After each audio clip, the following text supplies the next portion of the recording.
This is the One Piece Podcast, episode 523 for the week of June 11th, 2018. My name is Ed. And my name is Alex. And this week we're going through chapter 907, The Empty Throne, along with an anime recap of episode 840. But first, we are joined, as always, by our very special guest, the translator for One Piece and Weekly Shonen Jump, Stephen Paul. Hey, Ed, you got it right all on the first try. That's better than Zach most weeks, so I'd say we're doing good here. It's honestly, at this point, I think I've memorized what he says, and I'm able to just spit it back out. Like, I've listened to it so many times. It's like second nature now. All right.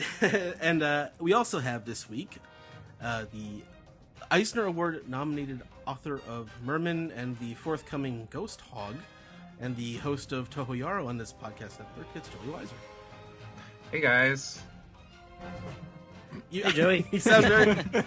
I figured you'd be more excited. Should I say more? I'm happy to be here. I like One Piece. All right, well, it's a good week for you to be on, as we'll see. Yeah, I was strongly urged to come on. And finally, we also have our anime recap correspondent and One Piece reviewer for Anime News Network. That's Sam Leach. Hey, happy birthday, video games. Really? Oh yeah. Is that today? I guess that's one thing we could talk about. There's that Jump video game Absolutely. that got announced. Oh yeah. That looks kind of wild. I think it looks like crap. But that's just It looks like someone has like superposable action figures and has made a fighting game with it. It's a hashtag dark and gritty reboot of Shonen Jump. I'm not one to criticize because I don't play video games, but that doesn't look like any of the series that are in it. Kind of. It comes with the territory whenever they do these Jump crossover games that like they, either they all look super authentic to their respective series, and then like it just looks like a really weird mishmash, or they all kind of fit together in the art style slightly better, but then they don't look like it's like there's really there's no perfect way to handle it. I mean, like that J-Stars game, like they didn't look out of place standing next to each other. no, but that game just kind of sucks. So. Right, but Is that like the destiny I mean that's of all of that's these kind of another games, like though? layer to the conversation. Yeah. Is that the destiny of all these games? Are any of these games good? I've never played any. The ones for the DS are amazing. The Jump Superstars and Jump Ultimate Stars games are incredible, and if you have a 3DS, they will play Japanese games. So I would, if you're listening and you don't have Jump Superstars, Jump Ultimate Stars. Yeah, an original DS, not the 3DS. Oh no, 3DS will play original DS games. Oh, original DS. Okay, yeah, sorry. Yeah. All right, was there any other video game news from the expo? I guess World Seeker might be getting another trailer. I'm not sure, but the new One Piece open world game will it's supposed to come out this summer, I think. I don't think they've given a release window except for 2018, so we'll see, I guess. Christmas 2018. Yeah, something like that. Okay. As long as that's it, we'll get straight into the manga recap. It's a big one this week. Mm-hmm. Yeah.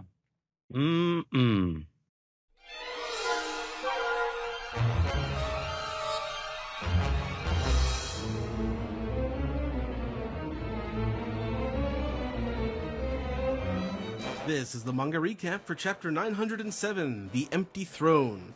And before we get into the chapter this week, Oda went to the movies. Yeah, he did. Oh, what did he see? According to the author's comment, he saw Ready Player One. And how did he feel about it? Well, it turns out he liked it. And he said he praises Steven Spielberg, so at least somebody liked it. Did anyone here see it? No, I didn't, because I just out of principle.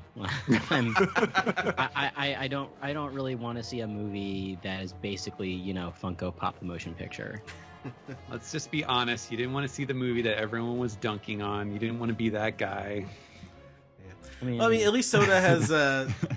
He's a fan of Spielberg, so that's a Which good makes a lot of sense. Yeah. Mm-hmm. Yeah. Well, not to jump the gun, but if we're going to be talking about Oda incorporating Game of Thrones references this week, does this mean that in a couple months we're just going to see a whole bunch of Iron Giant. Japanese crossovers in One Piece? Man. Oh yeah, there's going to be a plot device called the Toriyama Cube. It's going to have Sword Art Online in it. Yeah. See, that's a Ready Player One reference. There's a item called the Zemeckis Cube. In the Wow. movie. Yeah. Crisis on multiple isekais. Isekai from Nice. Isekai. Okay. All right. So the cover page this week is actually, it's gone from boring to absurd. So we have the saga of the self-proclaimed Straw Hat Fleet, Volume 37, Orlumbus stealing a 56-ship fleet in a tearful departure. Thank you for everything. Like, this kind of redeems this whole cover story for me. This is like Futureland Baltimore all over again. Yeah. Orlumbus Yeah, in the this is- sky. No diamonds Yeah. there. What a Yeah. punchline. This was super funny. It's like 4 weeks of setup and he actually sort of delivers on it. Like, Orlumbus is, he's just very proper man, and he's saluting as he steals all of their ships, and he's crying to say goodbye. But he can't be anything. He's still just a pirate, Yeah.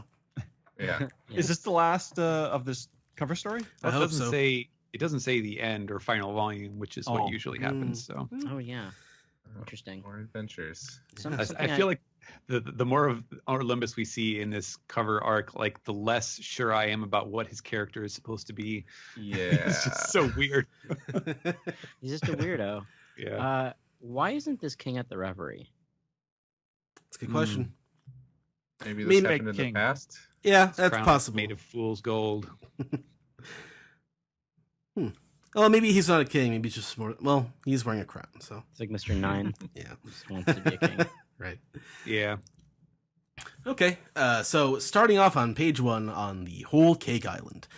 What kind of joke is Yay! that? we're back.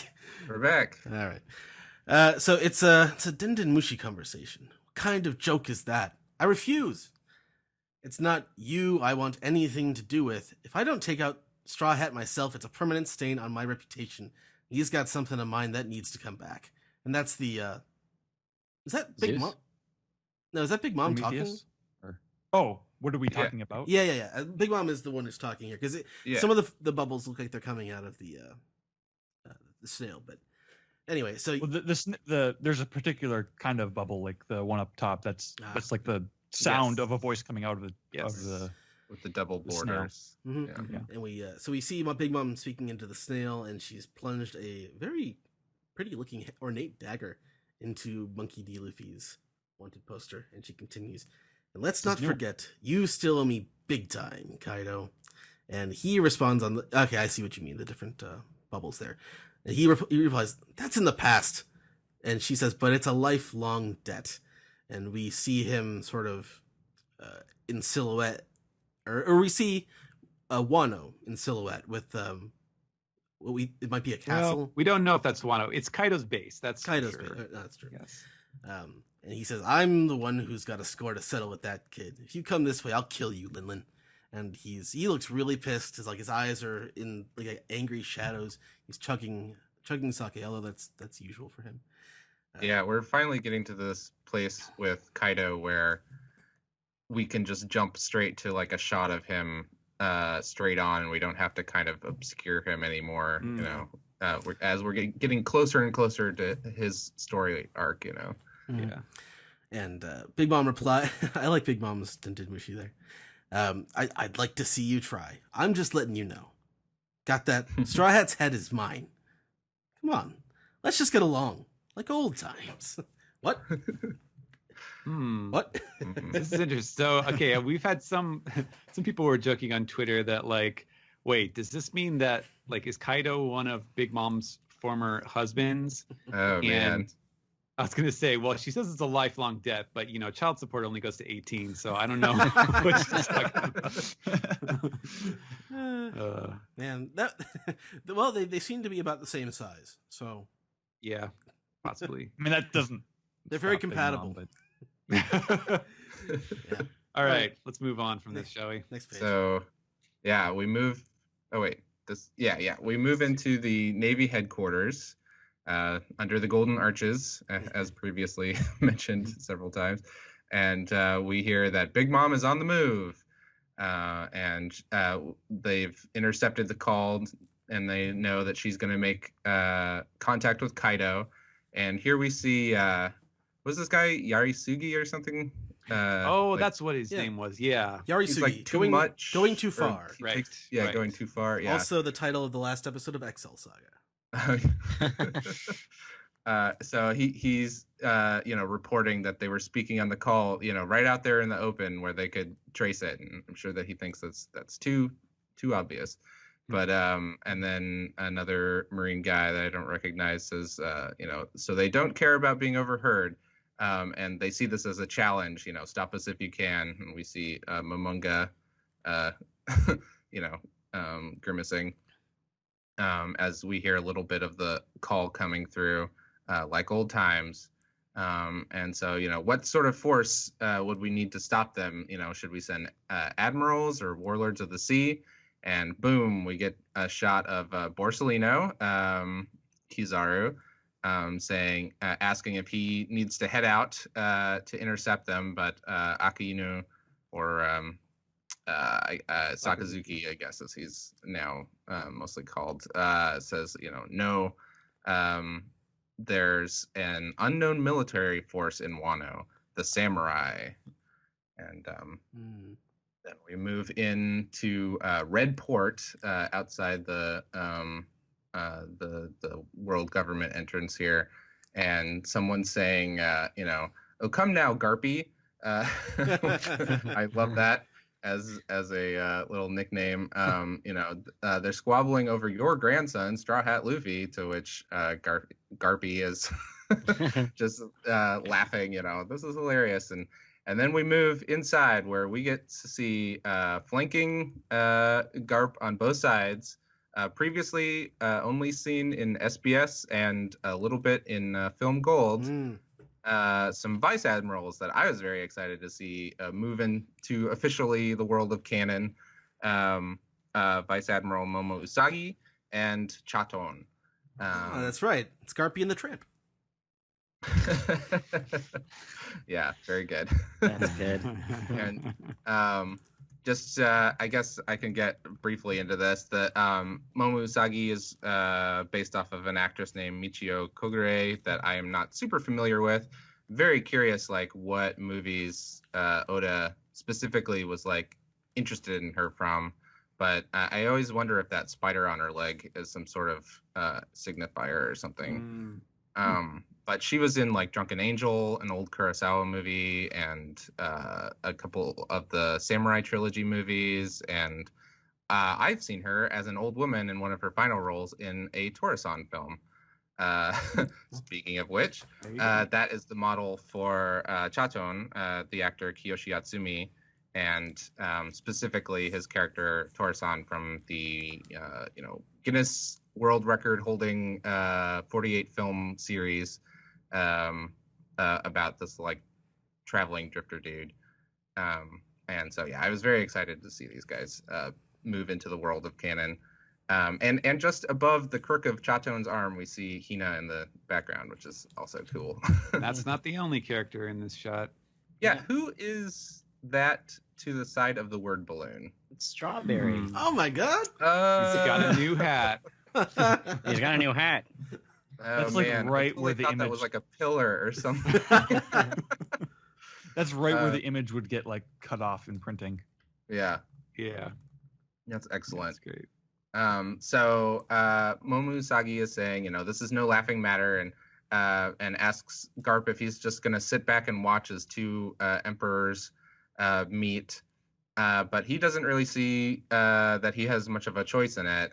He's saying that the reverie is happening right now, and any force capable of stopping them would be dedicated to protecting the royalty at this time anyway, as he's munching on food. Crackers, maybe? I don't know. And it's Garp. He's always eating those rice crackers, right? Mm-hmm. Yeah. To which Chaton says, pardon the interruption, ma'am, but this is Big Mom we're talking about. And he says she's already taken all of that into account, what's Mr. Sakazuki saying? And I'm curious, Steven, you kind of gave him a bit of an accent. Yeah, well, see, okay, so I have to admit I have not seen any of the Toro-san movies, so I'm assuming that the his kind of mannerisms in Japanese here are largely kind of based around that, but he has this kind of, I don't know if peculiar is right, but like, so he uses this term, like when I just wrote it as Mr. Sakazuki, but in Japanese he uses the term like Sakazuki no shacho, which means like company president. Yeah. Which is, informally kind of just like, hey boss, hey champ, like one of those kind of like, somewhat respectful, but it's not literal kind of titles. And obviously it would be really confusing if he just said, "What's President Sakazuki saying?" Yeah, right. So yeah, he just kind of has this I don't know, sort of familiar tone, I guess I would say.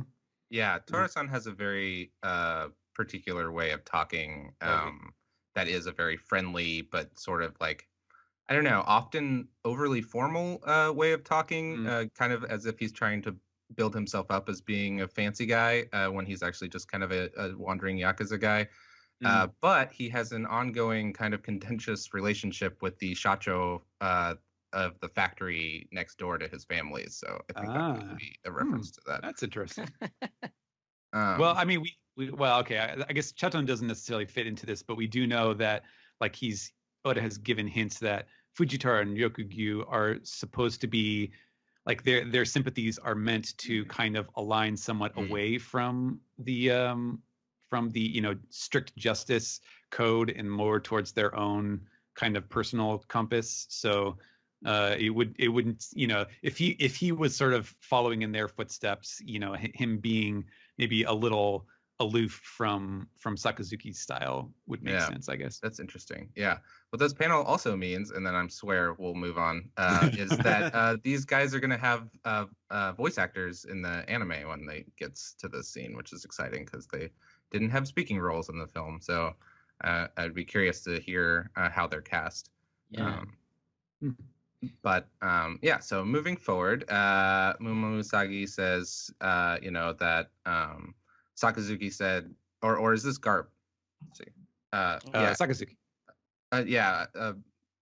But saying that the land of Wano is not a member of the world government and is outside our jurisdiction. Oh yeah, Momousagi saying that, and to which Garp is laughing this off and saying, this is just what he figured. That it's best not to get involved because it's this sort of separate nation.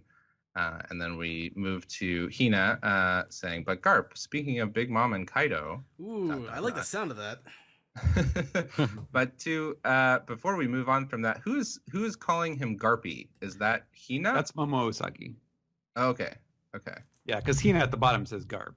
Yeah, that's true. Oh, so it's not Chaton who's calling him Garpie. That's funny. Yeah, I thought that was Chaton as well. Well, either way. So we're continuing from when Hina says, "But Garp's become Big Mom and Kaido isn't the reason you're considered a naval hero."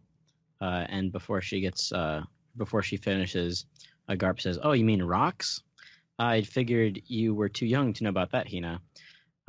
Before Roger, it was their era, but that was over 40 years ago. The past is past." And before we delve into that, this panel is a wider shot of everybody sitting down to have a feast. All of the Marines from left to right. You have Strawberry, Chaton, Momousagi, Garp, Hina, two really really cool guys. Django and Full Body. And there's a giant as well who's drinking in the back, and there's some dude who looks like Fat Elvis. Is this a character that we've seen before? I was wondering that as well. I could not tell you. I think that's John Giant, though, isn't that? The Giant is John Giant, probably. That's probably true. Yeah. John Giant, I remember, was like heavily decorated, and he had that giant hat too. I thought we saw him wearing a cap at Marineford. I love how, speaking of caps, you can see that Strawberry's cap just pokes a tiny bit over the top of the bubble. I feel like he had done Wow. that on So good. That purpose. is so great. Oh man. Yeah, Yeah. Django seems to be like somebody took something from him. Like maybe the giant took his drink or something, and Full Body seems to be saying something like, "Oh, hey, don't worry, buddy. Don't worry about that." Patting I him on like the back. Garp with Garp the grabbed meat. himself. Yeah, he just grabbed himself a hunk of meat. Giant meat, a staple of the monkey family. That the guy that you described as a fat Elvis, I might just have actors on the mind, but he does remind me of this like prominent toy background actor who did a lot of stuff that looks. He's sort of my favorite guy to spot. I can't think of his name off the top of my head, but he's this big chubby guy who's always kind of scowling in the background of scenes. Does he always have the big Yankee hair? He's sort of in a variety of hairstyles depending on what the movie is and stuff. So, Okay. yeah. But I've seen him with big mutton chops and stuff for sure. So then Hina says, "Well, even without the captain, their strength is growing. Hina is worried. There's no point worrying. If they return, they'll be a threat, but in events, we'll find a way to surpass our imagination anyway." So I guess what they're saying is they're referring to the event that which made Garp a hero, that apparently had something to do with Big Mom Kaido and someone named Rox. And Rox or something. So this is kind of a page here, or place, like, a place. Yes, it's that's why it's kind of it is translated as vaguely as it is stated. It's a name, that's for sure. And that's kind of why I translated it as ROX rather than like I could have done it ROCKS or LOCKS, but especially with situations like this where it's super vague about what they're talking, I kind of want to like I prefer to have names be like names and not sound like regular words because it can immediately get extremely confusing, and it's already confusing enough. So yeah, it's either could be a place, it could be the name of a person, it could be the name of a crew or a group of people. A bagel topping. Yeah, lots. Yep. It's like all we know is what we know from Schoolhouse Rock, right? A noun is a person, place, or thing. For sure. Pretty much. Yeah. The thing that got me thinking was that Hina was talking about, well, even now with the captain, their strength is growing. So, like, I guess this crew who doesn't have a captain anymore, whose name was probably Rox, or I don't know. It's really weird. Yeah. What a weird thing to weird new thing to bring up in the middle of this arc. I think it's kind of interesting. It wasn't one of the Yeti Cool brothers named Rock. Rock and yes. Rocks and Scotch. No, Rock and Scotch. Yeah. I just remember you guys talking about. I even thought about just the reference on the bottom half of the page about a captain and strength growing without a captain, and it was like, oh, it made me think of like Whitebeard's crew because they don't have their captain anymore, but could they be marshaling their forces? And that wouldn't line up with like something from over 40 years ago necessarily, or Big Mom and Kaido. I feel like if there was something related to Whitebeard in that regard, that specific regard, this would be an extraordinarily confusing way to unveil that set of events. But it did make me think about that for a little while as to the various possibilities and connections that there could be with whatever this Rox thing or person or place is. Mm-hmm. Yeah, it's pretty interesting. So we pan to Pangaea Castle, Sacred Marijua, and someone is addressing Stelly, telling Stelly to make his oath, and then we see a deconstructed version of the Iron Throne from Game of Thrones. You missed the huh? Because Stelly doesn't know what he's talking. He's like, huh? Yeah, this is the empty throne. There's a giant, several staircases leading to it, and countless weapons that are placed in front of it, sticking out of the ground. Stelly looks at this giant ornate throne and says, "I get to sit there," and so stupid. Yeah, and I guess this chancellor or whoever this is, oh, surely just your majesty. No one is allowed to sit on that throne. It is the empty throne. Can't you see that giant subtitle? You see, the kings of the various nations are on equal standing, and therefore they each have to make an oath not to seek control over the others. That's a big don. Yeah. Yes, and on the next page, Merlin here continues. The 20 weapons that guard the throne were placed there as an oath by the first 20 who created this world 800 years ago. And Stelly is like, go, just staring in awe at this symbol of power, and we see a close up of it as the man continues. That throne is located at the very center of the world, and the fact that none sit upon it is a symbol of peace. While the greatest authority in the world is the 5 elders, who are the most high-ranking of celestial dragons, there's no one king of the entire world.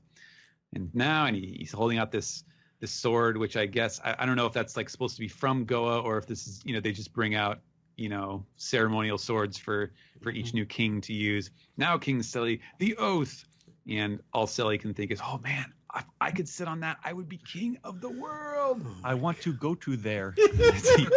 He wants to go to there. Wow, he is just the biggest piece of shit, Yeah.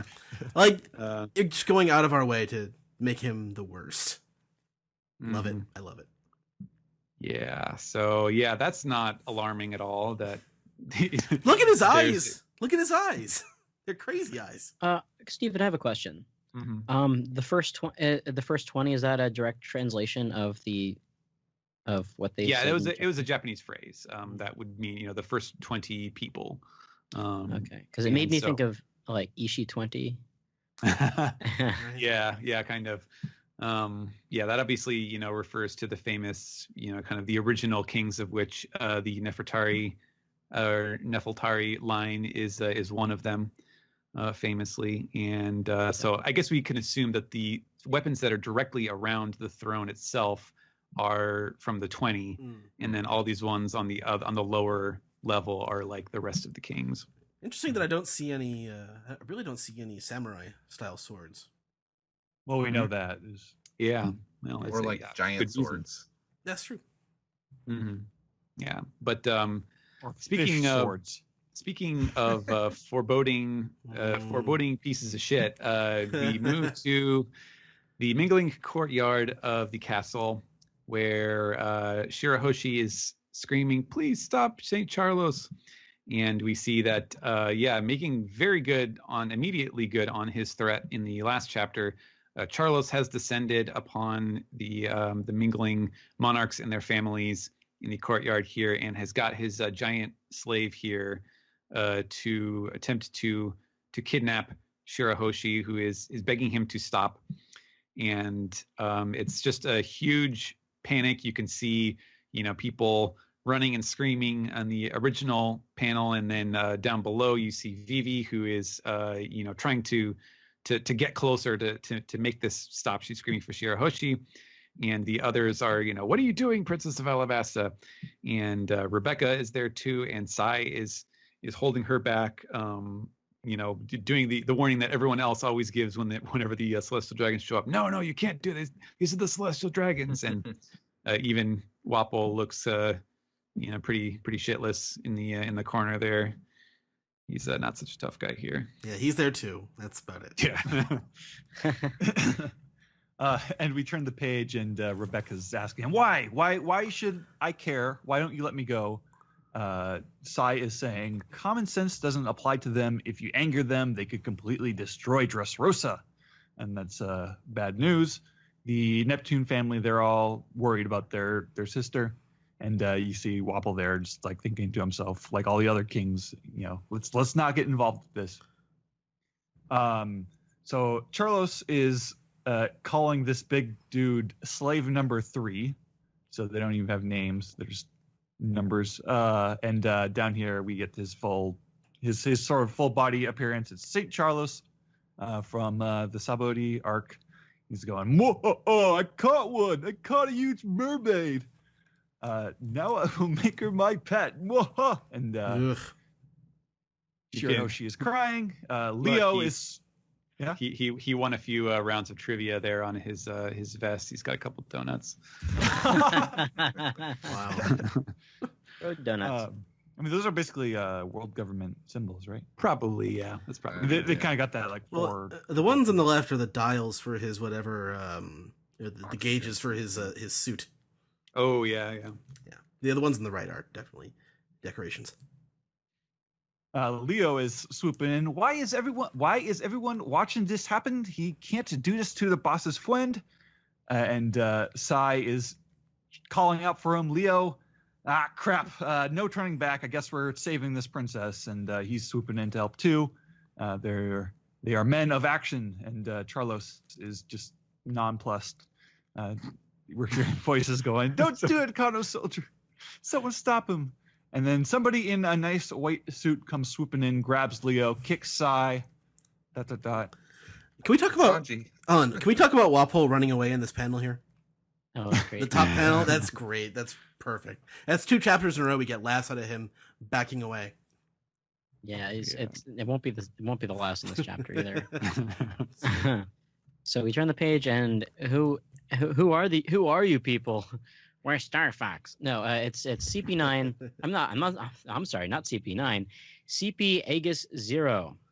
Rob Lucci, Kaku, our first appearance of Kaku in the post time skip, and Stussy, who we saw previously in the Whole Cake Island arc, the Queen of the Pleasure Quarter, doing double duty for CP0. And Lucci says, "Oh, I think some gratitude is in order first." And Kaku says, "By intervening just now, we have saved a number of nations from disaster. Even children know not to cross the celestial dragons." And let's just talk about a little bit what they're wearing. Double-breasted, white suit. Yeah. Lucci's Kaku is wearing a Nehru jacket, kind of. It is kind of a Nehru jacket, isn't it? At first, I was like, dude, what in the world are you wearing? Like, okay, the fuzzy He's hat. gone full Jamiroquai. No, he's inspired by Trafalgar Law's sense of style.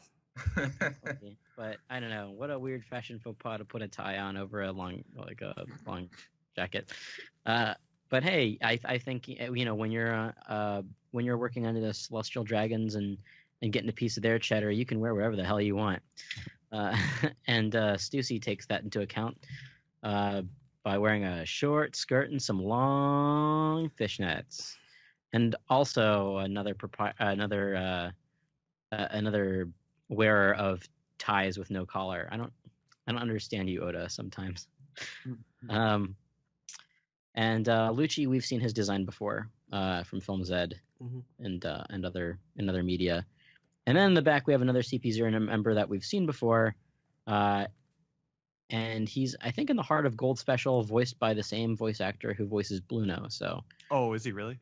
Yeah, he sounds a lot like him. So I think that's, I think that when might be. We see him before. We saw him in Dressrosa, right? Is that where? Yeah. I definitely recognize that weird jellyfish head of his.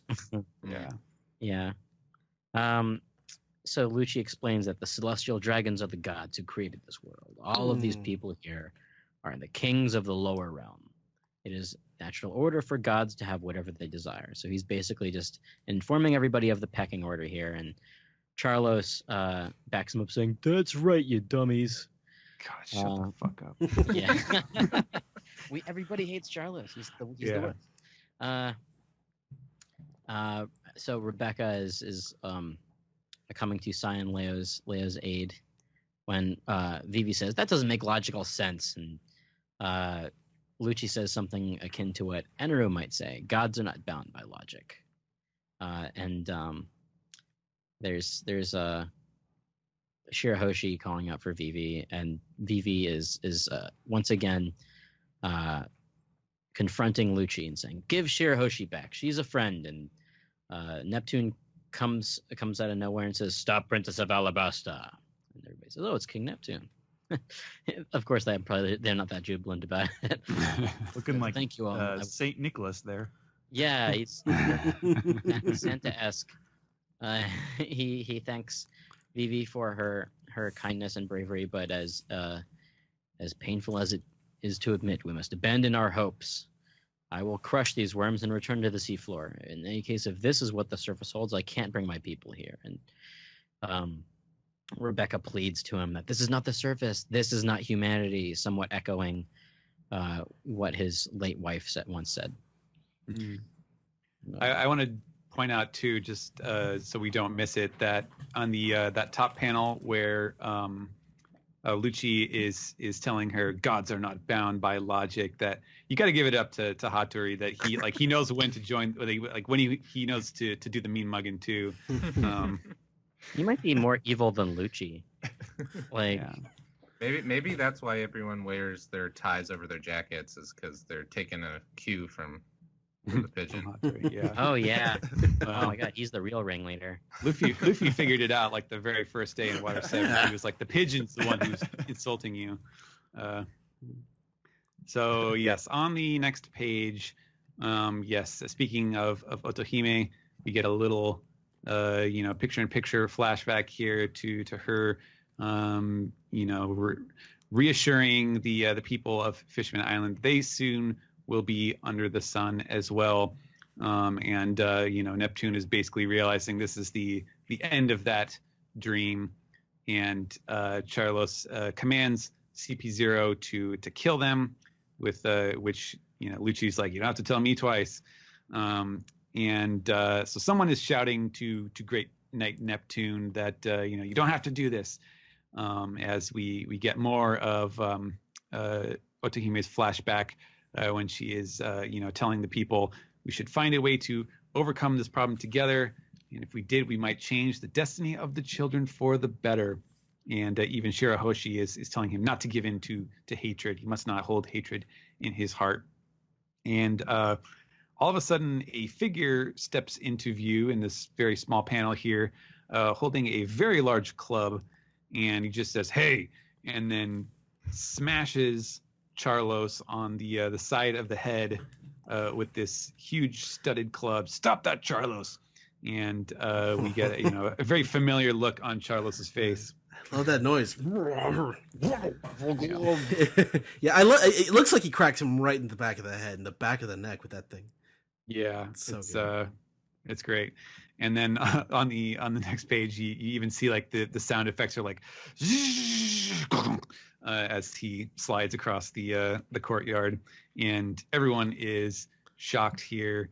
Who's that guy? He just hit a celestial dragon, and then we can tell this is Wapol here saying, "I don't know, but I'm getting out of here, you hippos." It's like the Bender of One Piece. See, I thought that little that was Wapol running away, but I guess that does make sense as Charlos.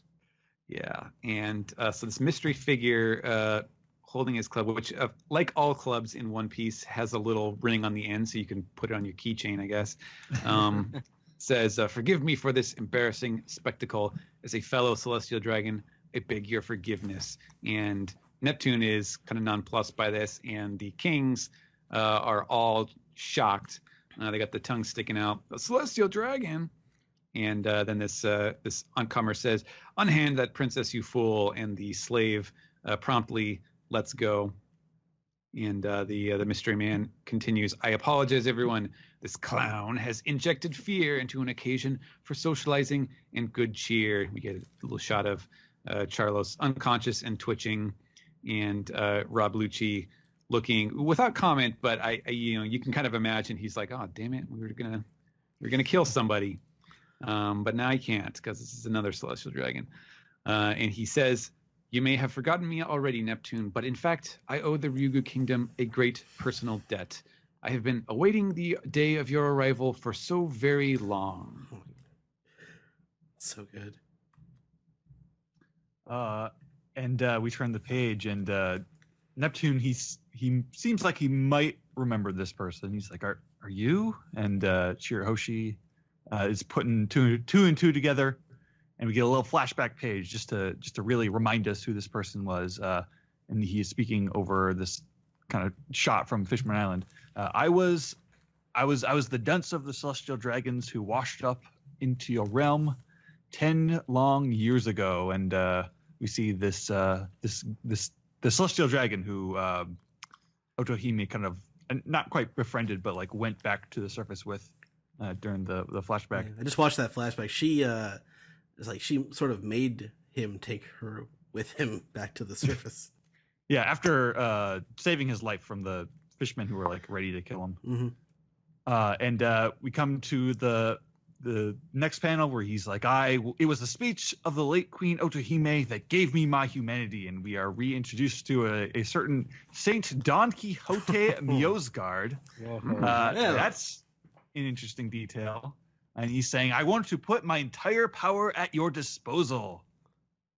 Meanwhile, back at the farm, the Hall of Power of Pangea Castle, and there's a mysterious figure approaching the 5 elders, the greatest power in the world. They are asking this figure, what do you want? Why would you come all this way? This is the reverie given your standing. You should have nothing to do with politics. We only arranged this time on your request. And this figure is saying, and I appreciate that. And he's sitting down. Then let's hear what you have to say. Guards, leave us. The door slams. Yes, sir. And we see that the person is, in fact, red-haired Shanks. And he's saying, there's a pirate I need to talk to you about. So, you haven't seen these guys in a little while. Beardy, baldy, blondie, Gorbachev, and the one with the hat. Indeed. Joey, since you're you've got an early out, do you want to? Yeah, sure. Just a quick note on this page. It's kind of interesting to me that as Miosgard is reintroduced, he gets slightly more handsome. Right. We see as his spirit is repaired, so are his facial features. In true Oda his tongue out fashion. anymore. Yeah, so this, I loved this chapter. It was really fun. And, of course, I was very excited to see Momo Usagi and Chaton. I was a little bummed that they didn't get, proper introductions with Oda boxes and whatnot, even though Borsellino gets his name on there for some reason, which is kind of weird. But the other kind of big moment for me, of course, this page is practically like spread for spread, big moments and stuff. But was actually the Miosgard thing, because you really have come to learn about the celestial dragons as this sort of homogenous group of horrible people, and to see things like the fact that they respect this order where they don't have a single king that sits on the throne, and that there is a character who's standing up against Charlos and stuff. You start to get a little bit more depth within these characters, which I think is appreciated. And I'm looking forward to seeing what Shanks has to say for sure. And still waiting on Ryokugyu. I'll ask this now, but who do you think the pirate is that he wants to talk about? Because I have an idea, but I'd like to hear everyone else. I mean, Luffy obviously comes to mind. I don't know. Mm-hmm. See, that's like sort of the obvious one. That's probably the right answer. But I was thinking that it might be Weevil. Weevil. Mm-hmm. Interesting. See, I was thinking Teach. Yeah, Blackbeard too. One of those three, probably. Or someone connected to rocks. Yeah, it could be this rocks thing since it's just brought up this chapter. I mean, it's like it's. I guess it's the perfect teaser, like cliffhanger, because you could no way to know. Yeah. Guess what? There's a lot of pirates in this series. Yeah. Luffy was my first guess. I would like to know. It would be fun to learn that like there's like something like really serious about Luffy that Shanks needs to make clear or something.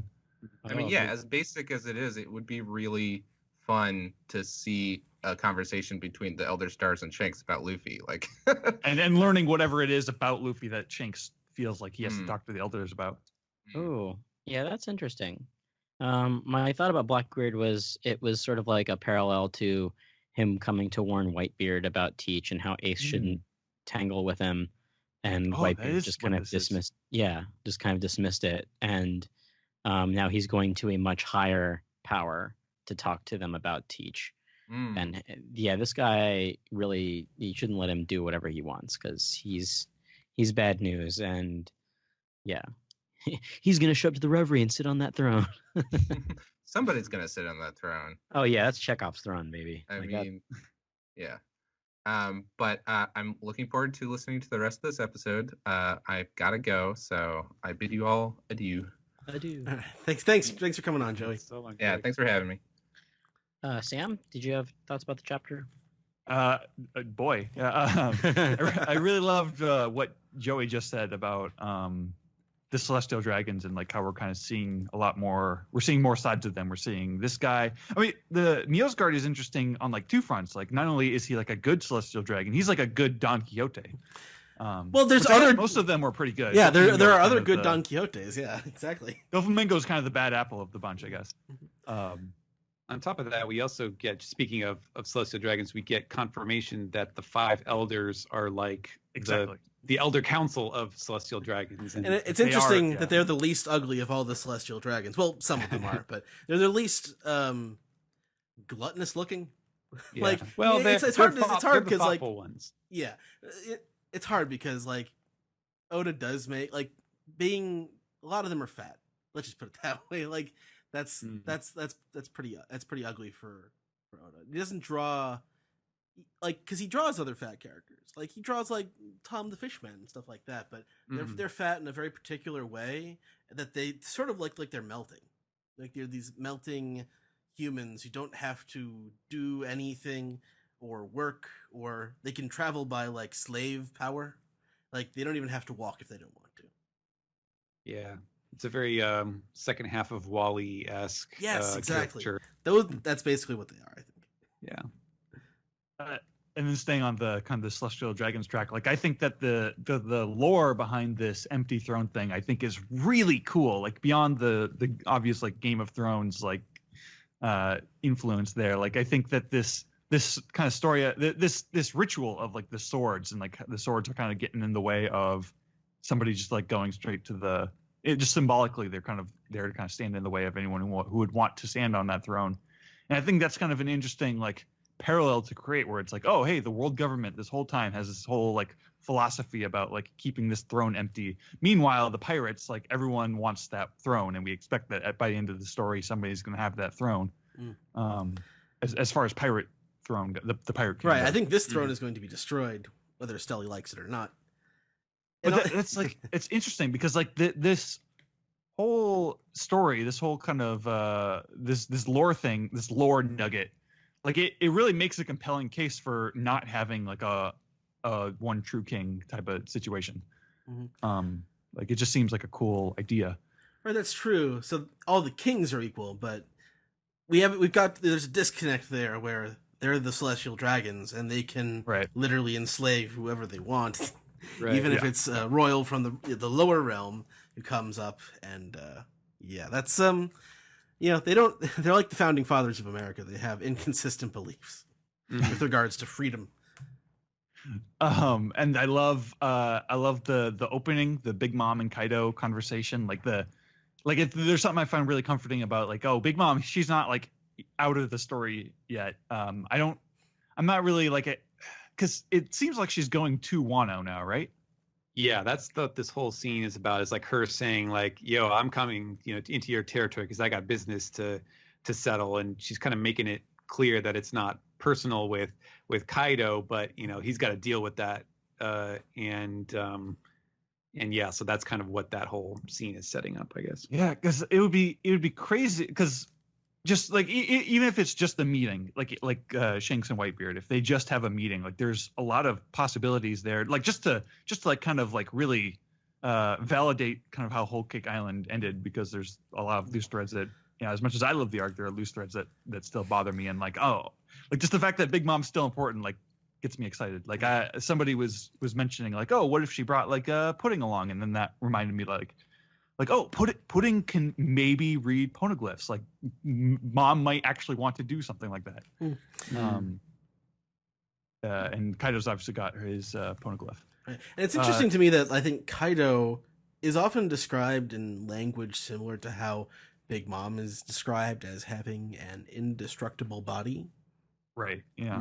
That I mean, they're it's pretty like, similar. Yeah, and they're similar in size and they're similar in powers.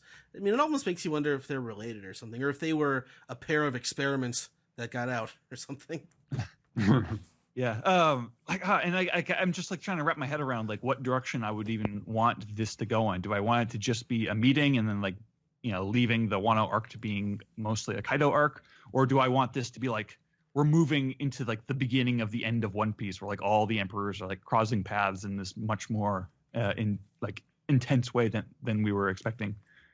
And then obviously the Shanks stinger is great. I love having just like this evidence, this moment where it's like, oh hey, like Otohime's efforts, like they actually mattered. Like that's beautiful. Yeah, and even going back, and I was talking about, I'd watched those anime episodes because I'd been watching all the season 9 DVDs that came out, but that even in the anime, that flashback is still very strong. Unfortunately, I think it's one of, if not the best, like batch of chapters that Oda, like just storytelling rating wise, I think it's. And it's really Oda at an unusually strong level. Right, and it's very striking because it comes in the middle of stuff that isn't that. Stephen. Yeah, what are your thoughts? Oh boy, yeah. This is it's a chapter that is very difficult to digest because it really throws a lot of stuff at you that is very clearly, each one is just kind of a little morsel of some larger story, and they're all kind of getting tossed out at once. I will agree. Like I was kind of pleased that we are seeing more of Big Mom. Like I had been kind of convinced that just given all the stuff that's going to happen in the Reverie and all the number of characters that are going to be involved, I had kind of figured that Oda would let Big Mom lay low for a little while, and that she would okay, maybe she re-enters the picture at the end of Wano or something, because I don't think it's likely that she's going to play a major role in the Wano arc itself. But like the more that he throws stuff like this in here, where he's kind of like, he's giving us this window into Kaido's story, and the more that he throws Big Mom into it, the more it makes me second guess. Like maybe she is going to, maybe this is going to be an even bigger story than I think. I still don't think it's that likely, but he's definitely keeping that that ball in the air in this juggling game that he's doing, which is neat, and presumably it's going to play a part with this this Rocks story, whatever that is. And I have really no idea what entirely to make of it, but Greg did remind me of something which I had forgotten because it was such a vague thing. But Oda's comment at Jump Festa last year in December was, he had the written comment, and I think they posted it on the One Piece website and stuff, that said, okay, there's one more great legend like sleeping within the world of One Piece that I haven't revealed yet. And he's, that legend is going to rise to the fore in this next year, and then said it might have something to do with Whitebeard. And I think maybe we kind of dismissed that as like, oh, okay, this is some joke where he's talking about Weevil. It's part of his like trolling campaign where he's like, hey, this guy, watch out for this Weevil guy. But yeah, maybe that is where this Rocks thing, or this Rocks character is going to come in. I'm just kind of going through the chapter here chronologically. The empty throne stuff. I agree. I think it was Ed that you said, you're pointing out that like it's this interesting symbolism of these ideals are laudable, and yet there's a very apparent and obvious contradiction in like the structuring of the kind of the noble ranks of the world as we understand them. And people just it's within the story, it seems like people just kind of take this for granted that, oh yeah, well sure, I mean all kings or all nations are are created equal, and there's no one's higher than anyone else. No one's really the supreme king, but some kings are better than others. Like that. It's like slave owner Thomas Jefferson's, opening the Declaration of Independence with, "We hold these truths to be self-evident that all men are created equal."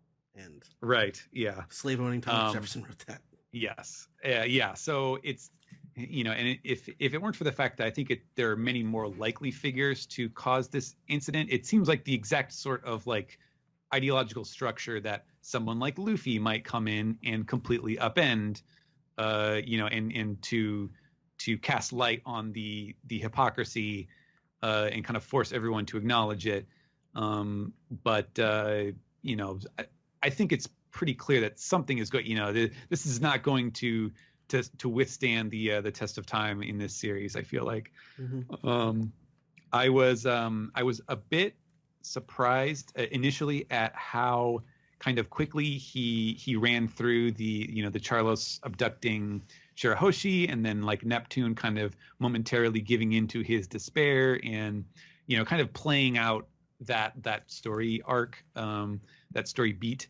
And so I was like, oh, you're just gonna jump right into it. And then like in retrospect, I was like, actually no, he did this pretty, I think, very efficiently and very effectively. Of not, because this is just one little story thread about these characters, but there's so much more that this reverie is going to encompass. And obviously we'll see how Mjosgard fits into it as well. But I thought that was a nice quick, like we didn't have to kind of sit around as like, for 3 chapters while, oh God, Shirahoshi's been kidnapped and how are we going to get her back and what's going to happen and all this stuff. So I thought it was a very effective use of kind of addressing that part of right. And it also works because it's what you would expect would happen, or what you dread would happen when fishermen go to the sacred land. But because Otohime made this investment in the future, it's not what happens. So that's the nice thing about it.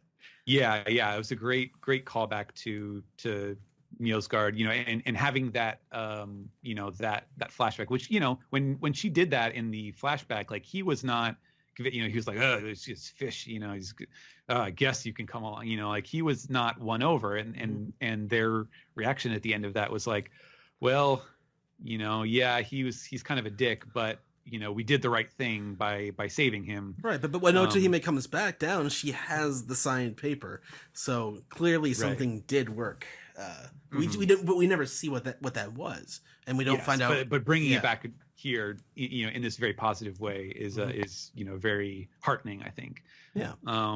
And then lastly, so we did talk about who this pirate may be. There was one other thing that kind of struck me about this brief scene with Shanks, and I'm assuming, somebody else must have theorized this, but when they say, so he appears in the among the 5 elders, and we know that Shanks is a guy who he gets around, and he seems to be regarded as like maybe the most reasonable of the 4 emperors, of these senior, extremely powerful pirates. But when they say like, okay, this is the reverie, given your standing, you should have nothing to do with politics. So the straightforward read of that would be, okay, you're one of the emperors, like you should not be here. This is where the kings gather. You shouldn't have any stake in this. It's the difference between the emperors and Dragon. Dragon is basically an emperor level power who chooses to be involved in politics. Yes, definitely. And so, that would be the straightforward read, is like, okay, what are you doing here? Like, this is a political, this is something for kingdoms and nations. Like, why are you here at this moment? And then he says, okay, I got this really important thing to talk to you about. But the other thing that you could read in that is, okay, this is the reverie, given your standing, you should have nothing to do with politics. Could this is the reverie, given your standing as a former celestial dragon who became a pirate, you should not be here. You should not have anything to do with politics. But we arranged this time on your request because you wanted to speak to us. Like I kind of got this sense, like maybe there's more to Shanks than we know at this moment. Which obviously, but And it doesn't seem like, from the other emperors that we've known, Whitebeard, Big Mom, Kaido, I don't think any of them would be, well, not that they would want to, but I don't think they would get let in here.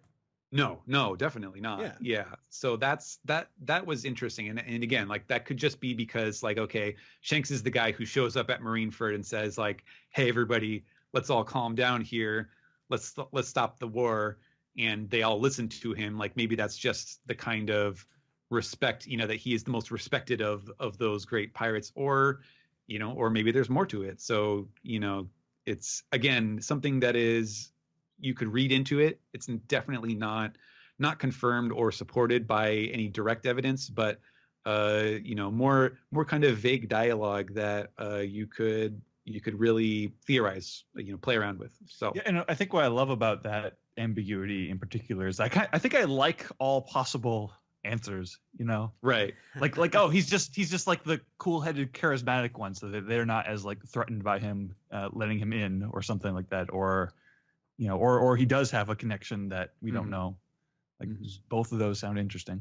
So my thinking, my initial thought, the Celestial Dragon thing is definitely something that did cross my mind, but because it was also brought up in this chapter, the reason that he's called Garp the Hero is because of this whole incident with rocks. Rockstar, yeah. No, oh, yeah. He's hiding rocks from the government. No. Maybe Shanks had something to do with that incident. Like he joined forces with Garp to save the world or something like that. I don't know. It just gave me a little bit of a thought because of Sengoku giving him a free pass when he came to Marineford. Well, because it's you, okay. And the Five Elders are kind of saying the same thing, right? Because it's you, all right. Like. Mm-hmm. But then again, I don't know. What you brought about the Celestial Dragons does make me think about Doflamingo and how he kind of was given basically a free pass up until, well, this whole Dressrosa incident, which is apparently enough for him to be locked up. But if he were an actual Celestial Dragon, then he would have the right to do that. I don't know. It's kind of interesting. I just assumed always that Shanks he did something that was world saving, kind of behind the scenes sort of thing. And I feel like the rest of the world owes him for it, but that's kind of where my mind went in that regard. Miosgard is interesting because he's a Don Quixote. Does that mean he's the legal owner of Dressrosa? At this point, there are many generations of this family. Yeah, that's true. We don't know how developed Oda is going to be about branches of the family and so on and so forth. Well, I mean, Doflamingo took Dressrosa from the Riku family, and the Riku family has it back. Well, yeah. Yeah. But I remember Dressrosa was originally the Don Quixotes, wasn't it? Yeah. Right. Way back in the the early aughts. So I think we did. You guys touched on pretty much everything that I wanted to talk about, but I posed this to Greg because I was thinking about CP0, and after it's weird because after the CP9 cover story. Like, oh, I wonder when the next time we're going to see these guys is. And, it seems that they've, decided to be pirates that go off on their own or whatever, or, do their own thing. And now they're basically kind of doing the exact same thing they did when they were CP9, basically following somebody higher. And I thought to myself, well, what's in it for them? And Greg made me realize that well, Rob Lucci there's one thing that he loves doing more than anything, that's killing. So they also get to lord it over all the Navy guys now because they work directly for the Celestial Dragons. So he's getting some measure of revenge on people who betrayed him. Well, sure. My big thing was though that now that they're under the Celestial Dragons, there's he is basically given the license to kill. Lucci is now the new James Bond. He can kill anybody in the entire world, save for Celestial Dragons. without any repercussions whatsoever. Like that, I feel like Rob Lucci has achieved his dream of becoming super killer #1. As for Kaku, Bluno, and the rest, I don't know. Like, I don't know. I'd like to imagine that they're a little more multi-dimensional than just they're in it for the killing, but I could be wrong. But Ed, what were your thoughts? I'm very excited overall just about One Piece right now. I I love the dynamic between Big Mom and Kaido, that they're friends or rivals or something else from way back, and that they know each other and have this big history, and there was a big incident. I just love stuff like that. And I do love that Big Mom is back in the story now, because it took her a couple of days to recover, but she is a freak of nature, so that makes sense. Like the fact that she might be going to Wano, like it seems like she hasn't had something to get this motivated over for a long time. Like it seemed like she hadn't left the island in a long time, you know. So now she has some of that old spark back in her. But, that thing that she's trying to get back is obviously Zeus, right? Like, yeah, or poneglyph rubbing. Because that's like, as far as she knows, they didn't end up getting the poneglyphs. Oh, like, she doesn't know that. Mm-hmm. Yeah. Now, I think it's got to be Zeus, because Zeus is literally a part of her soul. Yeah. I'm really looking forward to what I really want to see is like if they get to Wano or something, and like, so, we had wondered like, well, how, she can't take Zeus away. Like, isn't like Big Mom just gonna like follow his soul signal or whatever and go right to them? Like, it seems like a big, oversight to have Zeus with them. But then I was thinking, like, what if there's just like a range, like he has a weak, like if he can't function properly if he's outside of a certain range. So like, what if they get to Wano and like Nami has this big fight, like, oh my God, we have to do something to save this person or whatever, and she pulls out Zeus and she's like, go, do him, and he's like, oh, Miss Nami, I don't feel so good, and he's like, disintegrating into the air or something like. Or or that happens, and then later on you see that Zeus is perked up, and they're like, wait a minute, that means, and then Mom just shows up out of nowhere. That'd be really scary. I don't think we're going with Avengers Prometheus War, but so does this mean also that so obviously at this point Kaido knows that they're coming to Wano. Like both Lin Lin and Kaido know that the Straw Hats are headed to Wano because they read the series, I guess. Yeah. Yeah, that is curious actually. Like or maybe the other half of Luffy's crew got captured already. Well, I mean, they Kaido did send Jack to Zoe, so I think there might be something to knowing about Wano. I don't know. Yeah, I'm trying to remember if there was some scene or something in the last arc where someone said something like, we got to go to Wano or something like that, and Big Mom overheard it, but I can't recall. Yeah. Wapol is still hilarious, like 2 or 3 times in this chapter. Very, very funny. And Stelly is the worst.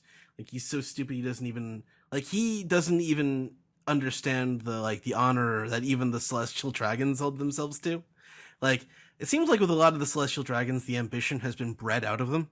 Like, especially like the people like Charlos, they have no ambition to take a throne. But Stelly is so like malignantly evil and so like ambitious still after killing the king and the prince of Goa, that he thinks that he could take this. And he's so delusional in that way that it's kind of hard not to like stand in awe of him being so terrible. Let's see. One more straight thought. I kind of thought that the slave was dressed a lot like the Blugori from Impelled Down. Yeah, he's just like the jail keepers. Mm-hmm. Yeah, he's got that same cowl, that hood. Yeah. Mm-hmm.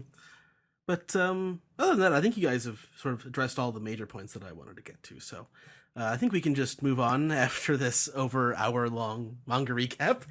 Yeah, but, it deserved it this week, definitely. Agreed. Any final thoughts? Glad to see that Mjosgard is still rocking the like Katamari Damacy, head design look, the king of all cosmos. All right.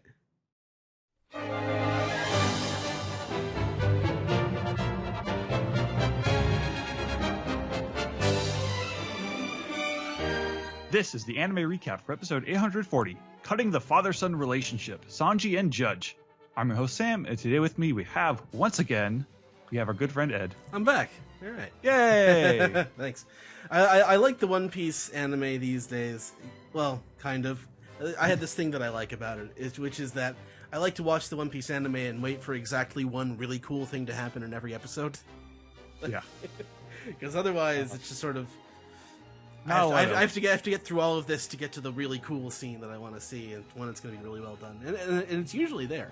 And it definitely was this week, but the rest of the episode, man, sometime. Yeah, we're actually recording this like just as like Sony's E3 thing has started, so I'm gonna be a little impatient this week. So bear with me. That's all right. The title card this week begins at 3 minutes and 28 seconds. Both this week's episode and last week's episode were in like the 3-minute range, so that's good. Which is weird. Only it's kind of weird because it does still feel like some things are stretched out. I don't know if I would mind a longer recap. I just want. I mean, I've said this enough times. I just want them to make the episodes shorter. You know, I mean, like an Adult Swim to every 10 minutes. I wouldn't. Or just like a 15-minute, like a Gretzko on Netflix is like 15-minute episodes, and like that is perfect. Yeah. So we open the episode with Big Mom is still screaming.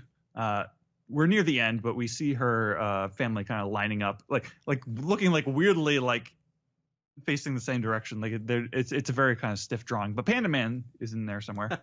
Nice. And Brule is like laughing to herself, like, yeah, those Straw Hats are gonna get it. And then like Katakuri grabs her collar and he's like scolding her, like, why did you let yourself get captured? And she's those two have a special relationship. Yeah. But she's making excuses for herself. She's like, no, I'm a victim. Just kick their asses already, big brother.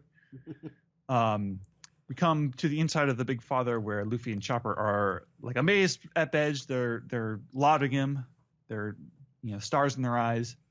Bedge is disappointed. This is the first time we've failed to kill someone in all of their assassination attempts. And I like how like Brooke is like very kind of calmly assessing the situation while drinking tea in the middle of battle. They do explain that though. Like he's taking all this damage and Bedge is personally getting hurt, but they don't actually feel anything, which is a point that they need to have explained to them later on in the episode, which I feel like. I mean, I feel like it kind of gets mentioned like at like 3 different points in this episode. But at one point, the Straw Hats are like, "Oh yeah, you're right. That is happening." Like, come on, guys, you can't notice that. So Big Mom is finally calming down. It's been like 4 or 5 episodes of her just like screaming. I kind of like this come down where she's like the scream stops. She's still crying. She's just like kind of rubbing her eyes like she's getting over it a little bit, and her sadness is about to turn to rage because Katakuri shows up. He's like, "Mama, Bedge has betrayed us," and Mom doesn't like betrayal. Bedge is giving us this little explanation of the Big Father. It's tough, but it's not invincible. If the castle is destroyed, he will die, and we get this little graphic of a little cute angel Bedge flying to heaven. It's very incongruous, but it's very One Piece. It doesn't fit this very serious situation.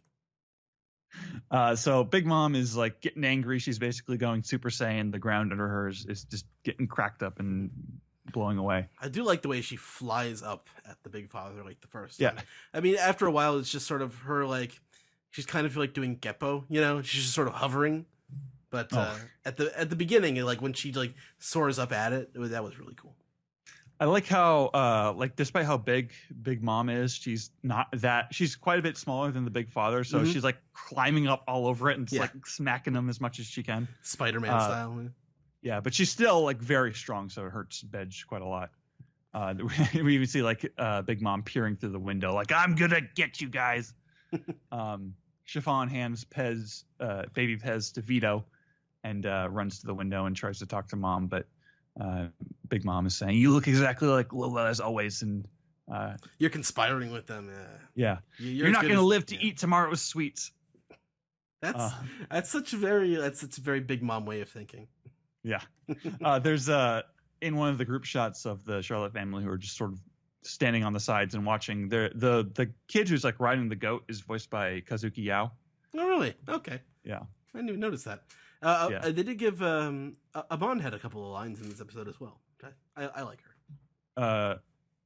Give who? Amand? Amon had a couple of lines. Yeah. And that's I think on the topic of, I feel like somebody in the other Straw Hats, the ones who aren't in the Whole Cake Island arc, I feel like we heard one. We heard Yuriko Yamaguchi recently, maybe. Maybe. I'm trying to remember. I don't know. But Nami and Chopper are kind of working to stop Luffy from going back and fighting, and they're trying to remind him, if we wanted to fight, we would have brought Zoro and everyone else, wouldn't we? And they're kind of making the argument of like, we've got everything we need. Our focus should be on escape, but Right. Luffy wants to fight. But if they wanted to fight, if they wanted to go all out, they should have brought the whole crew.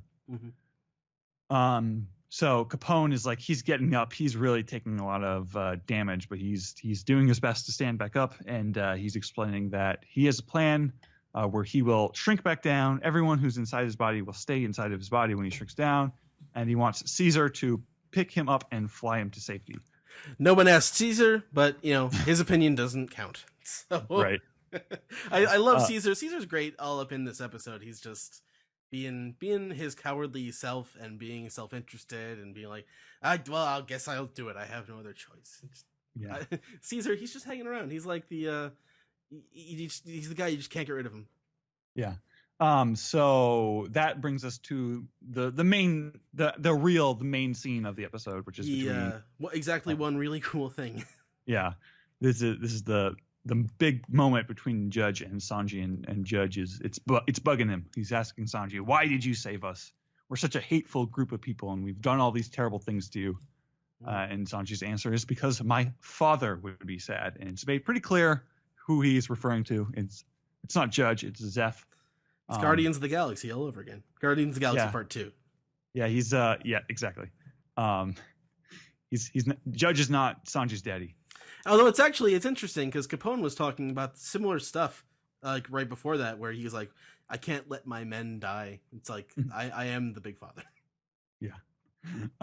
So there's this kind of moment where it looks like Sanji's gonna punch Judge, which I think is a weird choice because we know Sanji doesn't punch, but he just grabs Judge by his like coat and pulls him down. And it's really funny to remember how much bigger Judge is than Sanji. Right. And even his kids too. Yeah, and he's shouting at Judge in the face like, "You are not my father. Admit it, Judge. Admit it, Vinsmoke, Judge."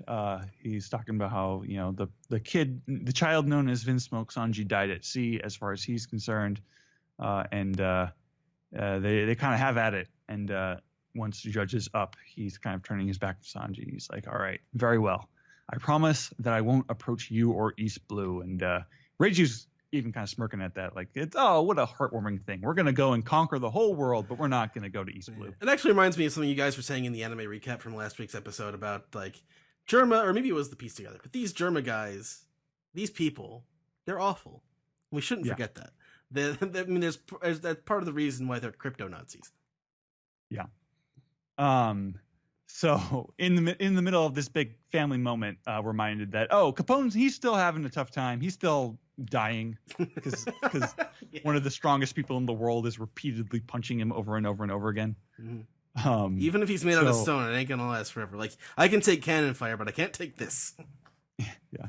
So the Vinsmokes, they're kind of walking in a line. They're heading to the gate. Caesar has this moment. This is the line that I always forget, but your high attitude hasn't changed, Judge, implying that Caesar knows Judge personally, which you can assume is through Vegapunk. The Vegapunk connection. God, that's such an unexplored, like, I want more of that. Mm-hmm. So now Luffy's like, all right, is this the time we're gonna fight? And Sanji's like, nope. Let these guys do it. They've decided they're gonna. Were you not listening? Fight this out for us. Of course, it's Luffy. Let them do it. Yeah, Luffy doesn't listen. Judge is saying, I don't want to be indebted to this failure. So he's still being a jerk about it. But there's obviously like kind of they mutually agree that they don't want to be in each other's lives, and they will work towards that. They mutually agree that they don't want to die either. Like, yeah. Well, we got to go out here and fight anyway. Like, we're not just doing this for you. Yeah, so there's a scene where the Vinsmokes are walking out. Caesar's being forced to follow them because Capone still got his heart, but Caesar's like he's being kind of like indignant about it. He's walking funny behind Germa, who's like being very kind of like dignified and cool. And then the Vinsmokes, they strike their poses. They have their like boost shoes that like launch him out of Capone's body. Then the Big Father kind of just melts into this purple goo behind them, and that's Capone turning to regular size. And the big final shot of the episode is this really like interesting look up at this like Big Mom's scary face, and then it like pans out, and you see the Vinsmokes going in for the attack, and you see Capone like kind of falling on his back because he's just shrunk down. Mm-hmm. That's the to be continued moment of the episode. Yep. General thoughts, Ed? I loved that scene between Sanji and his father. Like the acting, capital A, and not even like overacting, but they so good with the emotion and Judge's superior but also wimpy, whiny voice that I've been talking about all arc. Like the rest of it, I mean, some of it was cool visually, but that scene was worth the whole episode to me. Yep, that was. I mean, that to me, that scene is like the only scene in the episode. Like the Big Mom like punching away at Capone. Like there are moments where I'm like, oh yeah, that looks cool, but then it just kind of repeats and repeats and repeats and repeats and repeats and repeats. Like it really does drag quite a bit. I thought that secondary decent scene with Chiffon and Big Mom. Like, sure, yeah, that was also good, like character wise, but and not much else. I do also kind of appreciate the conversation that the Straw Hats are having with each other, where they're like, what are our priorities right now? Like there's a reason we came here. There's a reason why we came here with a small group, etc. But overall, I thought the episode was just as an episode badly paced, badly like not interestingly directed or animated or anything like that. Yeah. Even the good scene between Sanji and Judge, like it is serviceable. It's like, down. as far that was down as execution goes. Yeah, down to as for animation, it wasn't like over or excessively animated, but through plot and investment in the characters and the acting, I think brought it out. Right. The quality of this episode is entirely just in the quality of the actual scene itself, as opposed to how well done it was. Because I thought it was kind of a mediocre episode as far as execution goes. Yep. But a good scene is a good scene. So exactly, I really enjoyed that. Let's move on to the next segment. All right, let's move on.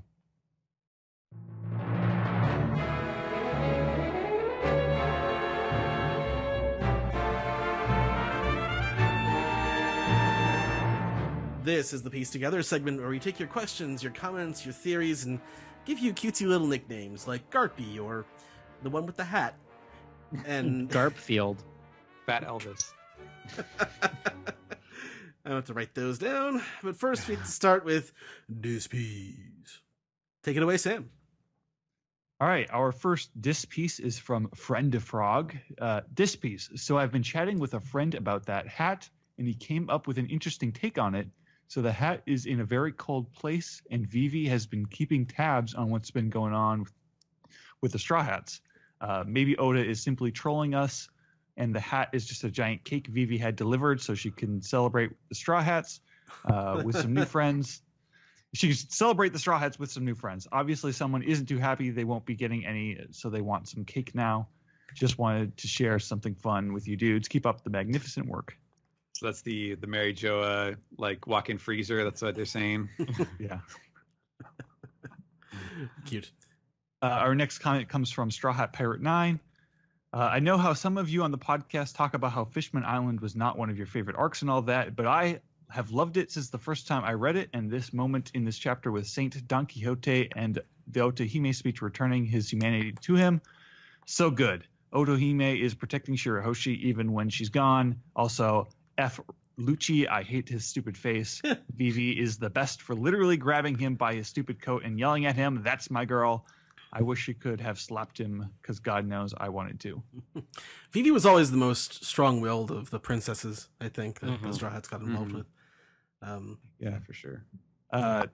referring to Fishman Island. I have found that it's totally possible to like an unpopular arc and just like kind of preach it for long enough, and then eventually everyone else comes around. I have, let it be said that I have never said I had a problem with any of Otohime's flashback. That is the part of that arc that I love the most. But I could do without Sanji's reaction to mermaids, and I could do without the villains entirely. Yeah, they're bad. They're just not good. I mean, I get the point of the Horty character. I get the moral point that character is making, but Vanderdecken's the worst, and the execution of the Horty fight, just God, it took so long. Even in the manga, it wasn't great, and in the anime, it was even slower. It took so long for them to dispose of fodder. Yes, those sub boss fights meant nothing. I like Vanderdecken. Yeah, I wasn't thinking of him as a sub boss. I was thinking of all the time it took to get rid of Daruma or Ikaros. Ugh. Well, I always liked not to get too much into it, but I always like kind of the weird structure where Luffy beats his guy first, and then everyone else has to be oh, time to finish our shit up. I guess. Yeah, I also liked. Yeah, I mean, for whatever else about the other structure of the arc, I also really liked that he constructed it so that one chapter was literally just a series of double page spreads of the Straw Hats destroying each of the different things. That was a really clever device. But anyways, our this piece comes from Morgil. I'm sure somebody probably pointed this out, but what was that? Was that the SBS-born Momo Usagi and Chaton talking to Garp? Yes, it was. Yes, it was. Oh, yeah. Also, I got to stop reading these chapters at work because everyone stared at me when I shouted, "Holy shit!" at the Don Quixote reveal. And he's got a follow-up. Wait a second. I just thought of something. How long ago was the Fishman Island flashback? 10 years. And how long ago was it when Doflamingo's dad left Mary Joa? Do we have a timeline on that? I believe at least that was also 10. Or wait. No. Not his dad. Doflamingo's at least 40. Yeah, right? so this would have been 30 years took ago. Over. Yeah, he took over Dressrosa 10 years ago. I think was the time frame. Do you think there may have been a connection between the two Don Quixote men's actions? It doesn't sound like it. I wonder what relation they have either. Yeah. Like an uncle or yeah. I was thinking uncle or something. Brothers or Yeah. I mean, I think it's totally possible that most of the Don Quixotes just have just a little bit more conscious than more of a conscious than the others. But I would guess first cousin probably. If they were closely related, he would kind of have to be the son of Doflamingo's father's brother, I guess. Actually, speaking of Momo Usagi and Chaton, I was tempted. So at least on this podcast, Joey is kind of our resident, old Japanese movie buff. It was kind of his idea to launch Tohoyaro and all that stuff, and he's been very curious, trying to figure out who Ryokugyu is based on. And so if I was really mean, I would have said before this chapter came out that, I got to tune in because there's going to be multiple, actor based, senior naval officers in this chapter. And it would have been true, but it would have been misleading. Was it the last dis piece, Sam? Yes. All right. Alex, do you have emails for us? Oh, yeah, I have 3 emails. Okay. This is from Akeem. He says, "Hey, guys, I wanted to ask your opinion on something that's been bothering me since near the end of the Alabasta arc and is even more pertinent now, I think. So apparently the Nefertarias are one of the original 21 ? Families that created the world. Wouldn't this mean that they are technically on the same level as the families that decided to abandon in the original kingdoms from Mary-Joie? I can understand why a family like Doflamingo's branch family would lose the support they have from the other Celestials, but since the Nefertaris never left their base of power, shouldn't they still enjoy the privileges of world rulership? Keep up the great work. Love listening."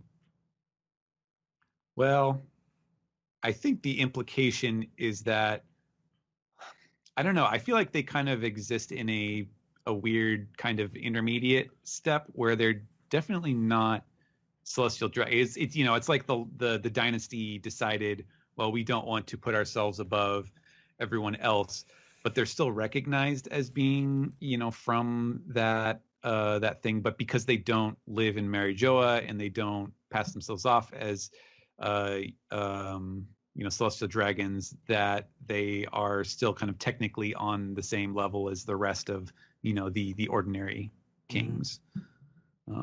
That's my, so like, you could consider them maybe. You guys think you're better than us because you didn't move in with their new fancy house? Yes. You think you're worse than us? Yeah.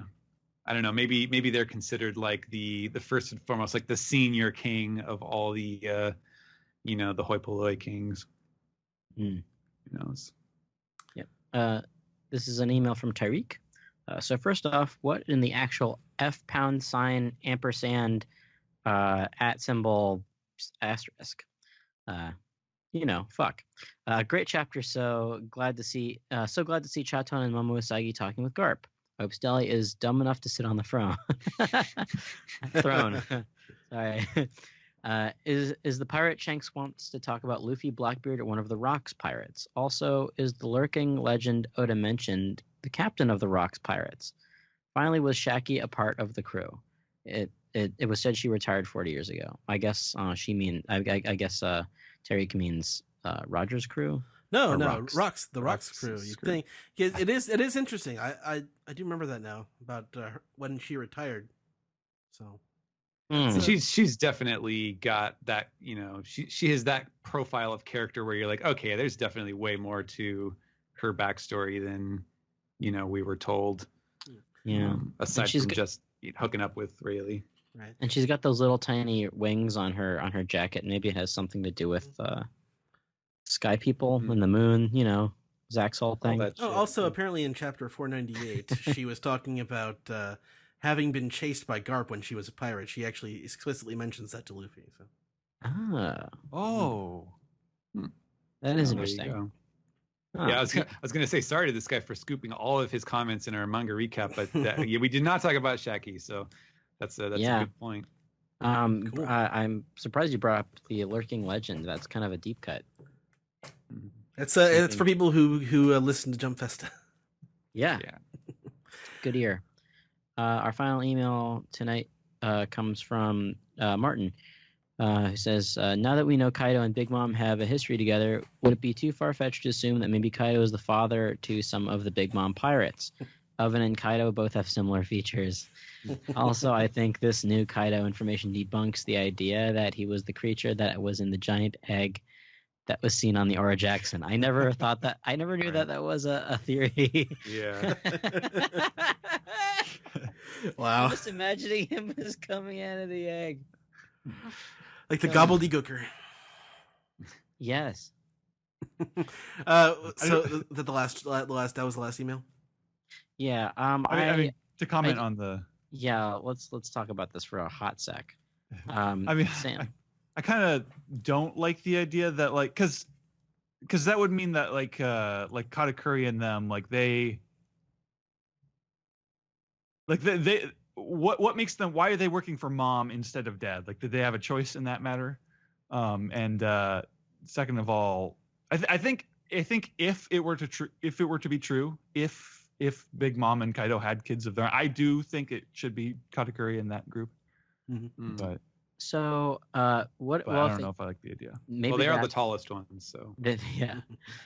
Maybe at first I thought that maybe Rox was the kid of Kaido and Big Mom, but I have to and I didn't think about age because mom would have to be 20 at that point, which I still tracks, I guess. But Big Mom's was born when she was 18.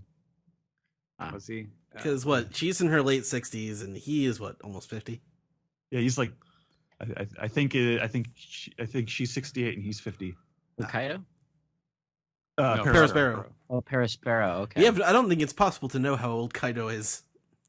Does he age? Who knows? Yeah. But speaking to what you just said, Sam, I didn't even think about that. Yeah, if they did have kids, then why if they did have kids, maybe that's what that's what this life debt is. Maybe like, oh well, fine, these kids are coming with me. The two wouldn't feel like the two emperors wouldn't feel as much like separate entity if they were like sharing children like that. I don't know. Yeah, I don't know. Kind of it would upset the balance, I think. Yeah, we'll table that. Email's done. All right, Steven, what's on Reddit this week? Everything is on Reddit. Well, let's triage. Yeah, try to cut this down a bit. Gunther C. Perk 97 says, I have a request. If it is possible, could you have Greg on the show each week, at least until Wano ends? Well, sorry. As you can hear, we've already failed at that. So, so much for that idea. P.S. Did Steven say Pangea is the seat of power to hint this week's chapter reveal of the Empty Throne? Well, if I said that as a hint, I was making it up off the seat of my pants. So, no. Empty seat of your pants? Yeah, I don't wear the pants. I'm at home. Look, don't judge me. Sun Pirate 63 says, oh, here we go. Is it possible that Shanks is secretly a celestial dragon? How else could he sneak into Mary Joa and organize a meeting with the 5 elders? Thanks as always. Well, I don't think he necessarily had to have snuck in, although kind of given his appearance. Yeah, his appearance, he was kind of he looked like a dragon when we first saw Dragon, just kind of bundled up in the robe. He doesn't want to start a scene. There's going to be other people who see him. Yeah.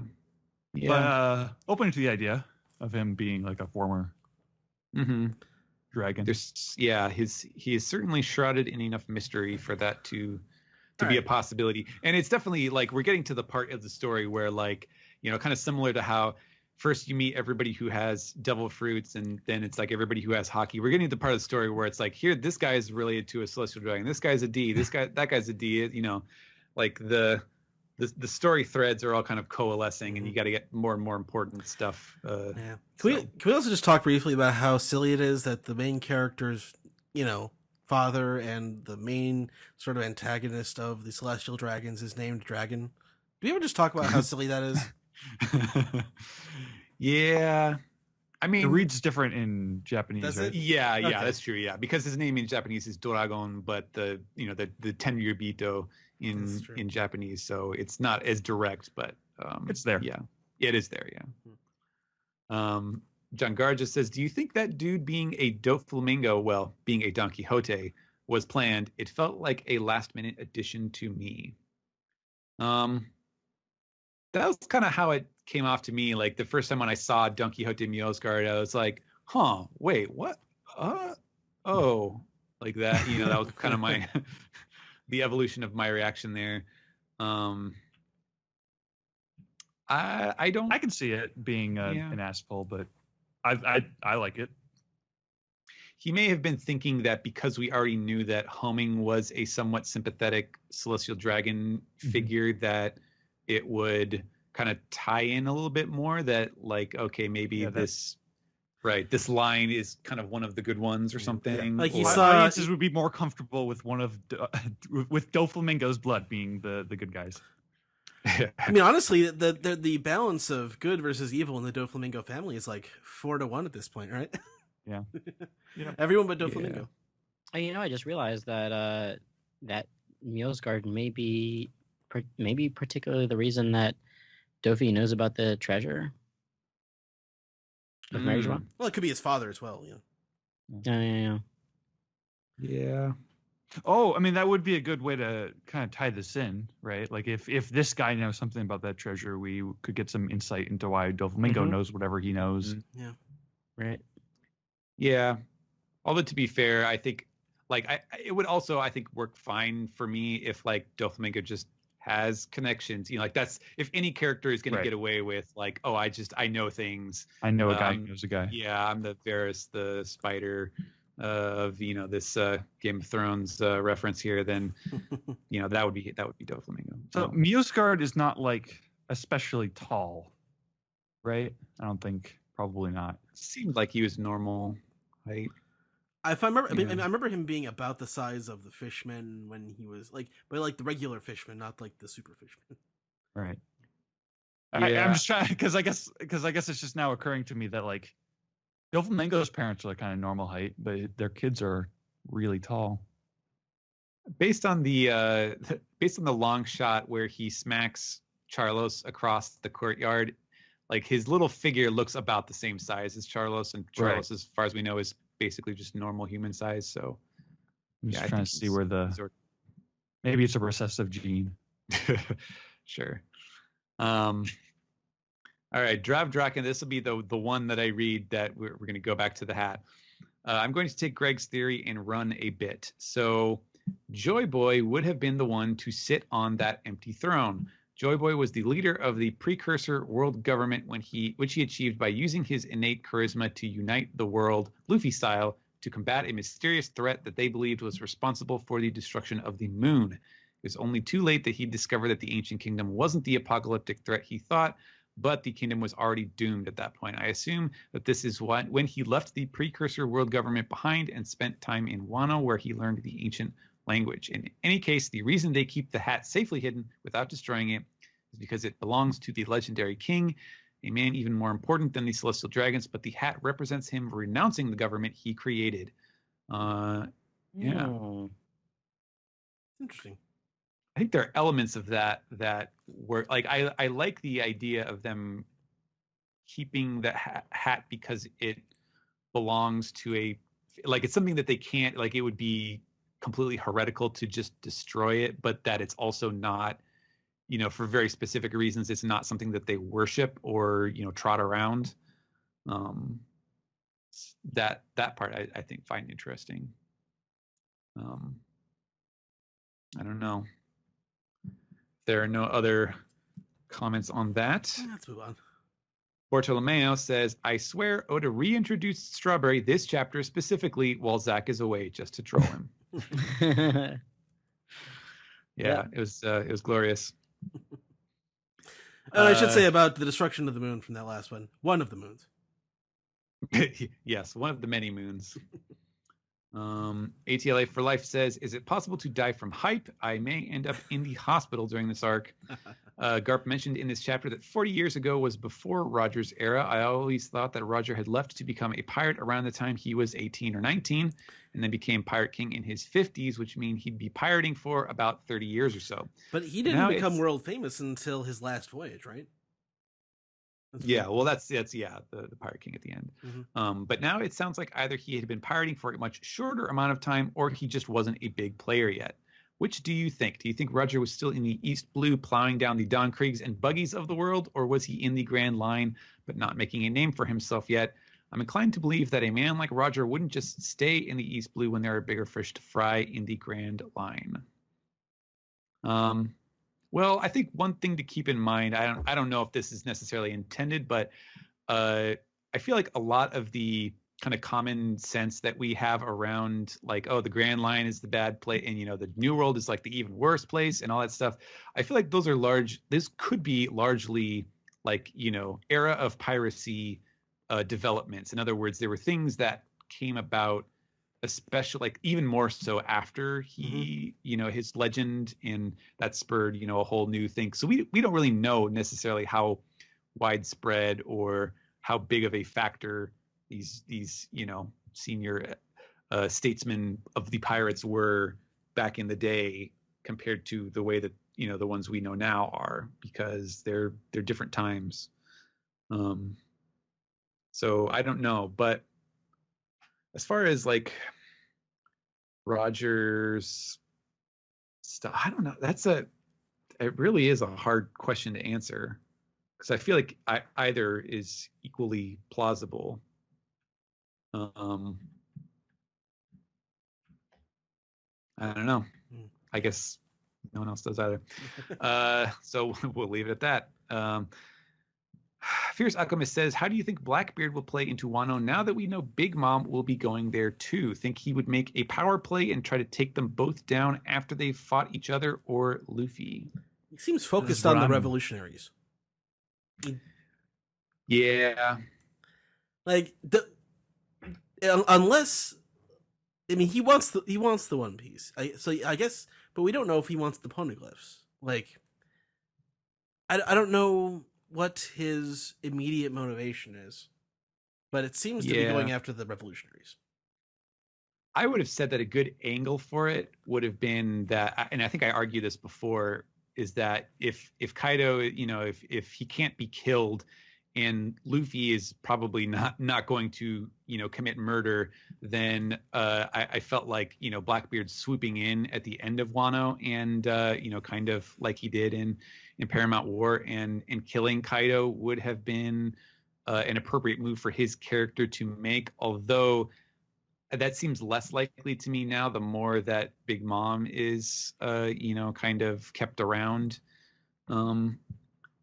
But I don't know. I mean, Wano could also be such a large arc that it could be like Big Mom is a part of the first half of it, and then Blackbeard becomes more of a factor in the second half. I guess like for the hell of it counter theory, I'm imagining like, what if Wano's actually like a lot shorter than we expect, and it's more like the beginning of this bigger war between emperors and Luffy, and so we're kind of like fluidly moving between like Big Mom and Kaido and Wano and Elbaf and the moon and the whatever. Right. Casually drop in the moon there, Sam. Yeah, I like it. Yeah, I mean, it's definitely true that, like, compared to, because we tend to think of arcs as being these very episodic things because that's how it was in the original, pre time skip. That's kind of how it was. They would have connecting tissue that got us from point A to point B, but they were all kind of fleshing out a different part of the story. But as the new world goes on and on, it really does feel, it's kind of ironic. I think someone said this on Twitter that it's almost like, ironically, we kind of knew what we were doing with the new world marker on all the Viz volumes, where it's like they really are much more closely intertwined than the pre-time skip arcs are. Like everything is kind of setting up another thing in a future arc that then transforms into another thing in an arc beyond that. And I guess it's easy to see all those strands being kind of kept around because they all have to collide in his huge clusterfuck of a climax to the story. Right. Like with the part of what I find the opening of this chapter amusing is that, like, right now I'm imagining Kaido and Big Mom teaming up again. And now they're just like a Team Rocket type duo who are just like they're just like kind of always there. They're not really, because we'll move on to bigger and better things. We'll move on to Rocks. We'll move on to Blackbeard. But Kaido and Big Mom are a pair now. Yeah. Still, they've both got a score to settle. I'm just gonna keep sticking around. Let's see here. Try to go past some of these longer questions. Sorry, guys. T-Rexy says, hey, OPP, how close was Whole Cake Island to the red line? Like, how did Stussy get there so quickly? And what theories do you have on Big Mom and Kaido's relationship? Were they pirates together? Did they grow up together? Thanks for putting together a great podcast. Well, we talked about Big Mom and Kaido enough, but yeah, what the hell is with Stussy being there? I think the ability to travel between locations is, you can't really look into it too deeply. A lot of I mean, Sengoku was in Wait. Yeah, but she was in Whole Cake Island. Yeah. Well, I guess when did we see her leaving? She was with Big News Morgans, right? Yeah, and that guy has to be at a whole bunch of places all over. Like, he's like Santa Claus. Oh yeah, I mean, Big News Morgans. He can fly. Yeah. So I guess that's faster than sailing. That little like news coup driven blimp thing was probably way faster than we expected. That's how I'll see it. All right. CJ de Elf has wants to point out, going back to the hat stuff, that in Eneru's cover story there is a particular entry with the wall paintings that Eneru is looking at, where the pattern looks like a giant straw hat if you turn it upside down.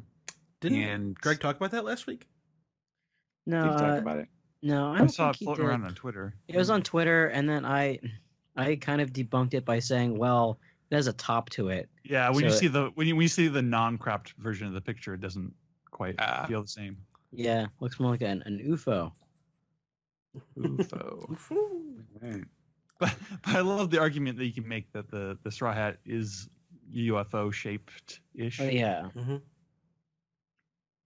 I'm ready for the sci-fi stuff to show up. I'm ready. I'm ready for Enru to come back, like any chapter now. Sam wants to believe.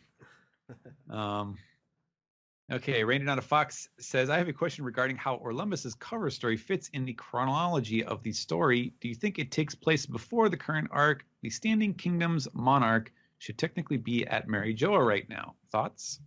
Yes. Yeah. Great. I think it's taking place before is not a bad angle. Mm-hmm. Yeah. I mean, yeah, you could view this as happening like a day before the day that the Straw Hats were at Whole Cake Island or whatever. Yeah. There's a little wiggle room there. Let's see. The Chef 12. Do you think that either of Chopper's mentors could be members of Rox? Both Hiluluk and Korea have been hinted at having larger stories than what we saw on Drum Island. I like the Shaggy angle. Yeah, you kind of say it about any of these people who were connected, or knew Roger in some way or another. Of the generation before Roger, multiple generations before Roger in case of Correa. Yeah, like she would have been 100 already when Roger was executed, right? How old is Correa? 129 now. 41.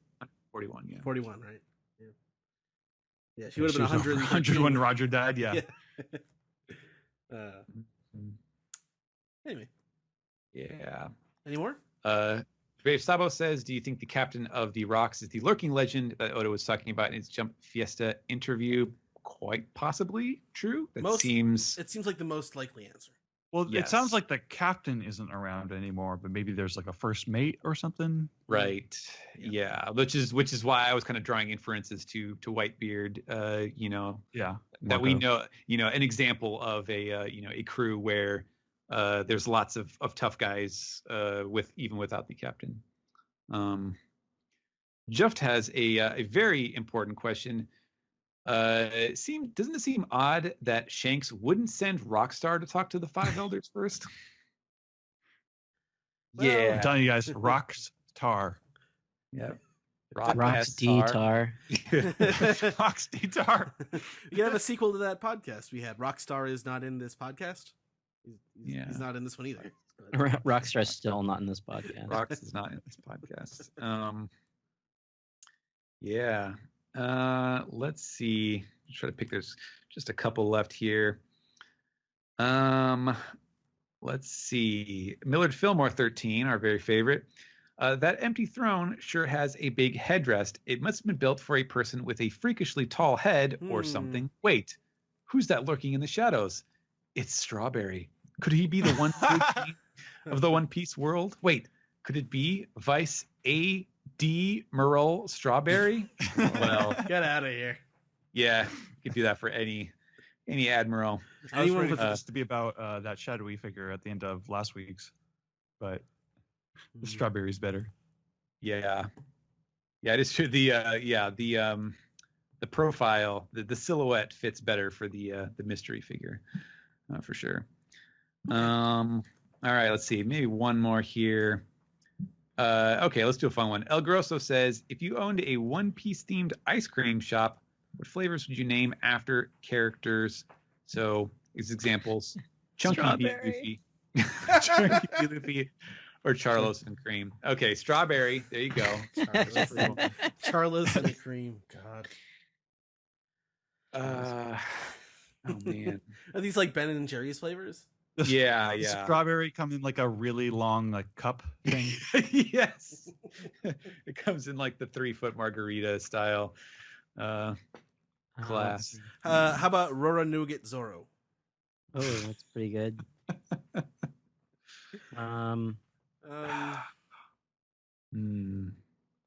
It's hard to with Sanji and Nami with their yeah. Toffee Chopper. Oh, Nami. cute. Nami's would be like a orange sorbet for sure. Probably, yeah. Would you say toffee chopper? Toffee chopper. Mhm. Or a toffee coffee chopper. I don't know. That'd be good. Toffee and Let's coffee. see In here. What about Frankie? Cola flavored. Let's see. Frankie. Oh, Cutty Flan. It's one of those nasty Jones sodas you get that taste like regular food. Like, yeah, but flan is a dessert too. I feel like you put pieces of flan into ice cream, it tastes pretty good. Did they do that? Is that a thing? I'm sure it they could be like do. dulce de leche, kind of. Yeah. Any more? Anyone? Oh man. Did we do one for Robin yet? No. Nico Raisin. I mean, Baskin Robbins is already. Oh, that's the name of the store. Of course, like I think Robin would like a very mature rum raisin. Yeah, cream. she would. Yeah. No childish flavors for her. No. Jinbei? No for Jinbei? Sardines. It just reminds me of every time they pull out the ice cream maker on Iron Chef and everyone gets scared. Because you never know what's going in there. Do you guys remember Wapol's brother Mushu from the movie? From the movie? Yeah. Mushroom Tracks? Dalton Tracks. Dalton Tracks. We can probably move on, right? Yeah, I think that's enough. So it's time to piece the tweeter. Alrighty, first question this week comes from Dark Leviathan, who says, here's the episode title idea. Toho Kendi, because of all this Japanese actors, I mean Marines. Yeah. Okay. Why candy? Wasn't clear to me. Yeah, I don't quite get it either. Alright, well, better luck next time. Next one comes from PB Safran, who says, the French internet community noted that St. Charles was punched by Luffy in the issue of June 9th, 2008, which sounds crazy to me. Wow. So that was like almost exactly 10 years. 10 years. Wow. Bringing it back around. Man. Wow. Holy shit. That's pretty great. That's excellent. I love that. Also, he points out a hidden countdown. 5th Emperor, 4 revolutionaries, 3rd New Admiral, 2nd Straw Hat, 1 empty throne. One empty throne. Dress, Mary Jo. Anyway. CP0. Yeah, CP0. And a cipher pole, ages 0. There we go. There you go. Nice. Next one comes from a 20th century girl who says, liking a world noble in my One Piece? More likely than I thought. In all honesty, it's been a while since reading a One Piece chapter and having to stand up from my chair from excitement. Could you guys remember another event in One Piece that got that reaction? Kind of talked about that last week. Yeah, I was gonna say this is good. I feel like this is just gonna be kind of a series of these. That's what this arc was born to do. Yeah. Like me, the first one, like a lot of them were more like in shock. I don't know if you stand up from excitement, but like there's been a lot of shocking moments in One Piece. Like I think the fight between Blackbeard and Ace was very exciting when I saw it, but not in a sad way because we didn't know how it ended at the time. Yeah, that's true. As opposed to like the Mary dying or like when Whitebeard and Ace died later on. Like those were sad. Those were slumped down in your chair. They just stand up out of excitement. I think I'm trying to remember. It was something in the last couple of years. It was either Zunisha completely shit-housing Jack's ship. Yeah. Absolutely. And also Jinbei coming out of nowhere and punching Opera. Yeah. I think Jinbei just showing up like always gets me to pump my fist. But I do it again. Yep. Yeah, get to do it. I like. You know what? That's why Jinbei is here. Is keep us pumping our fists. But yeah, that Zunesha double page spread was fucking insane, and I definitely had a oh shit moment when I read it for the first time. It was very, very much a like kind of thing. Yeah, that's the kind of stuff that gets me like super excited is when it's something like really viscerally and exciting. Like this is like oh shit. Like that's the kind of reaction that I have to like these sort of cliffhangers and big portentous hints and things. Maybe King Kong gun too. Like as much as I complain about Dressrosa, I thought that like the giant. I think I liked the fact that it was called the King Kong gun. I think that was it. Just the name. Okay. Next one comes from Yin Tab F, who says, I think this was the happiest I've been after reading a chapter in a while. Seeing Charlos get what he deserves has brightened my day. All that's left is for world peace to be brought about by everyone joining forces to beat the crap out of Stelly. Yeah. I like that. Sniper of My Heart says, after the Reverie ends, the next Guess Which chapter for the podcast should be, what chapter do you think Jinbei will reappear in? Ooh. That is even less predictable than when the arc will end. That's a venerable Deadpool, isn't it? That's good. Next one, Ghost Starch says, I think that if Hyruden's crew shows up in Wano, then Gert may end up telling Big Mom about Carmel's death. Breaking the portrait caused such a strong reaction, and learning about Carmel may turn her wrath towards Elbaf instead for keeping the truth from her. Oh, I hadn't thought about that. Yeah, Gert was there. She was one of the kids. I mean, like all the giants. No. Gert was from the village. Oh, right. She was from the village that Big Mom got kicked out of. Right, but she would have heard the story. But they were friends as kids. Yeah. Like, so yes. If there is a potential for them to meet up again, that'd be interesting. Mm-hmm. Yeah, that would be interesting. I mean, it'd be interesting if Hyruden sees Big Mom again. He's gonna be pissed. Yeah. I mean, all the giants apparently do know what Big Mom did. Mm-hmm. Yeah, that's true. Yeah, I guess the question there would be, like, do they, if they're on bad terms with her, is like, did they confront her about it? Were they like, oh hell no, you can't, you ate that woman and all those kids, or is it just like, no, we don't want anything to do with, like, did they try to tell her this is what happened to, Mother Carmel? Or does or did Big Mom just like completely refuse? Like, was she just incapable of understanding or believing that, because it's propping up her, internal mythology? Yeah, I feel like the latter option is pretty real. Yeah. I mean, I feel like she kind of does know, because she has that moment during the wedding where she's like, "Don't pry into my memories." Like, yeah, a lot of fishy stuff going on with her and that backstory. All right, next psychological mess. Yeah. Next one comes from Dr. Simadoku, who had the question about the translation of rocks, which we addressed during the manga recap. So we move on to the question from SM Sads07, who says, the Game of Thrones influence is strong with that empty throne. It might even remain empty forever. What if destroying it is how the Revolutionary Army make their declaration of war, similar to Luffy ordering the flag shot down at Enies Lobby? Yeah, I kind of like that, because it's a symbol of false peace. Because in reality, the Celestial Dragons oppress the world and whoever they want. So yeah, screw that. And if that throne exists in a story for it to get symbolically destroyed, like, when else would you do it than in this arc when all the attention is there? It just makes sense. Mm-hmm.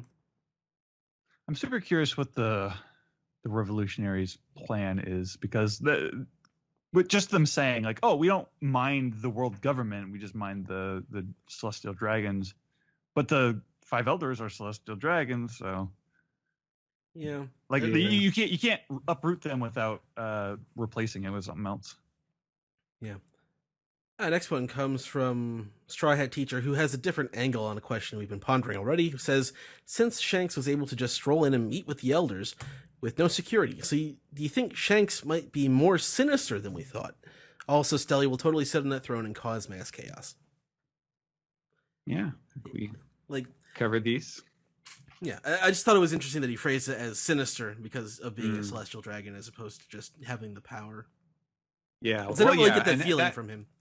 Yeah, that would depend on whether you think he's, secretly a bad celestial dragon, or whether he's still, the kind of the fatherly figure that, looked over, or mentor figure who looked out for Luffy and sacrificed his arm for him and all that stuff. Right. I trust Shanks with my life. Right. Yep.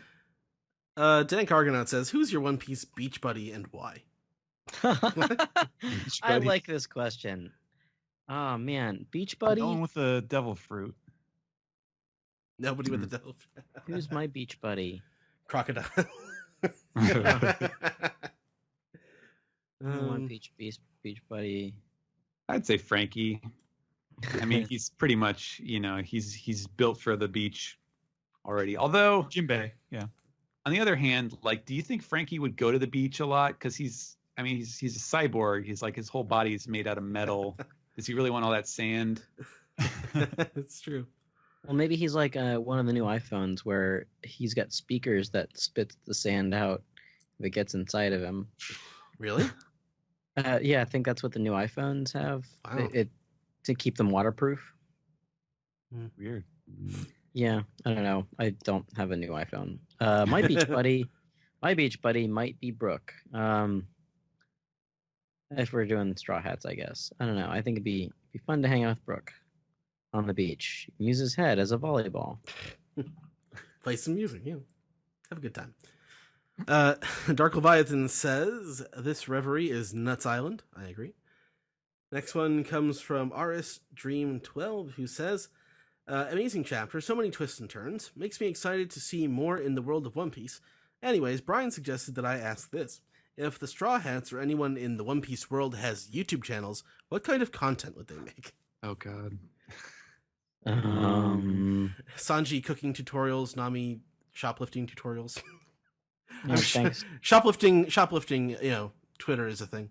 Gaimon would have unboxing videos. Wouldn't he die? I mean, yeah. He would have one unboxing video. Hey guys, it's me, Gaimon. I'm here to unbox myself. We'll see what's inside. You can unbox other treasure chests and then be very disappointed.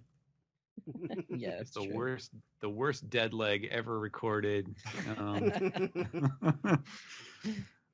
Oh boy. Okay. Let's see. Well, given what we learned about Fujitora from the other chapter the other day, he would be one of those like ranting rationalist guys where he deconstructs everyone's argument with brain busting, puzzlers. Yeah. Answer every question with a question. One of those weird dudes on the internet who's really into not masturbating and all the health benefits it has for you. No fap Ryokugu. Yeah, Ryokugu, yeah. That's true. Anyone else from the Boa Hancock beauty tips? All the beauty tips are just be me. Like, you can't do anything. Be like me. Yep. All right, let's move on to the next one from Yuhu Dude, who says, "While Nietzsche didn't get what was coming to him for beating up that servant in the last arc, we did see Charlos getting knocked out for a second time. Now we just need Stelly and Wapol getting punches to the face, and we'll be golden." Yeah, I agree.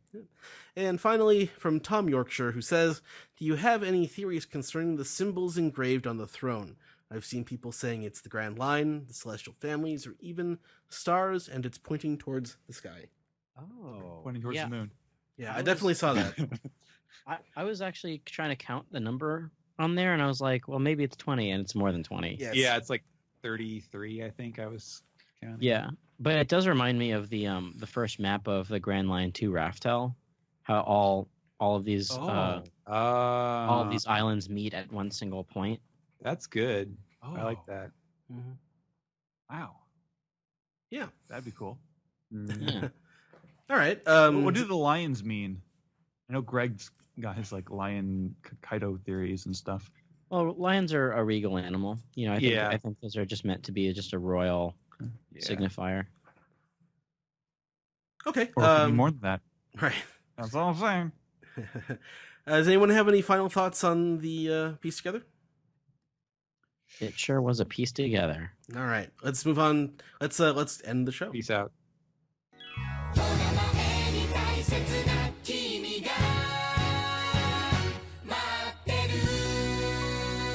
This has been the One Piece Podcast, episode 523, June 11th, 2018. Thanks for coming on, everybody, this week. We did have a little bit of more news that we wanted to talk about. Not necessarily news, but updates. From Steven, you had something. Sure. Actually, well, here, why don't we just start this off? You can follow me, if you like, on Twitter, at Translatosaurus, which is where I was teasing a little picture of some complimentary copy that I got of a one certain One Piece Color Walk compendium that is should be out within the next few weeks. I don't recall the exact date, but yeah, I got my copy of it, and I wouldn't normally say as much unless it was pretty much exactly just to confirm exactly what you think it's going to be.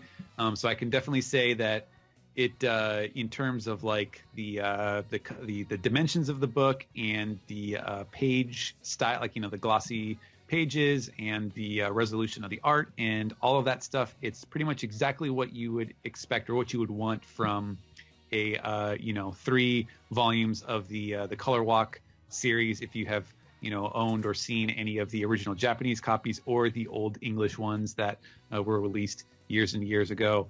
Yeah, it's a hardcover, nice and big, nice and hefty, and I guess all I would say is use what, if you're going to order it online, use whatever service you trust to ship it gently, because it is a very large book. And if you want it to come in tip-top condition, make sure that it is shipped in a nice, safe and secure package. So yeah, look forward to that. I'm really excited for people to get their hands on it, and yeah, that's all I have to say. All right. Actually, I did have one question about that. Like, how often do the companies give you just complimentary copies of the things you translate? Does that happen like a lot or not at all?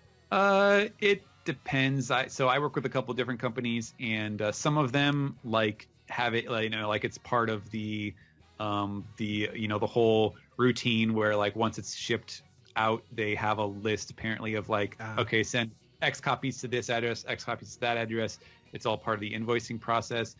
Some companies are a little more, technically, I think most of them, if not all, have it in the contracts that you sign, where it's like, yeah, you're going to receive some complimentary, or you are entitled to complimentary copies, but right. They don't all have it, automated. So you kind of have to say, like, hey, can you throw a couple my way? And I also imagine there are some things you work on where you couldn't care less. Yeah. I've tried to, not super hard, but I have entertained like thoughts of tracking down all of the old Tokyo Pop books, which I worked on, which I actually owned very few of them. I don't know why. I didn't think it was that important at the time, but well, I do have a stray volume of Beck if you'd like me to send it to you. Something like volume 12. I could send it to you. Okay. Oh boy. Yeah, I'll have to take a look. Yeah.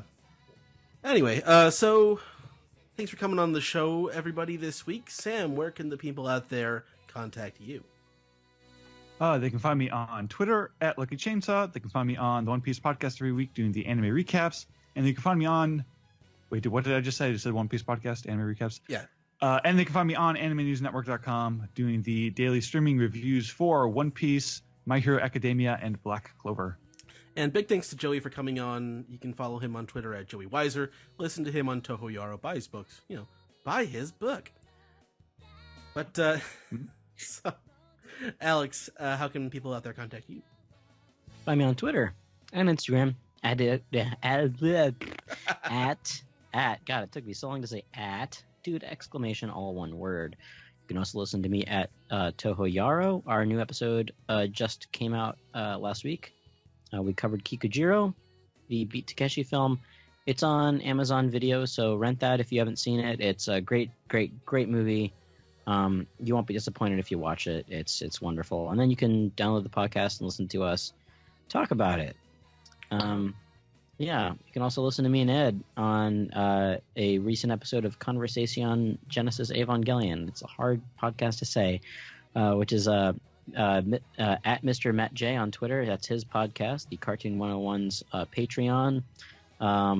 It's solely exclusive to his Patreon, so check that out if you want to hear us talk about the series that I hated but then enjoyed after rewatching it, and the series that Ed has enjoyed all the way through. You know, it's funny. I actually haven't gone back to finish watching the series after those episodes that we talked about, so I'm gonna probably gonna binge it in the next couple of days.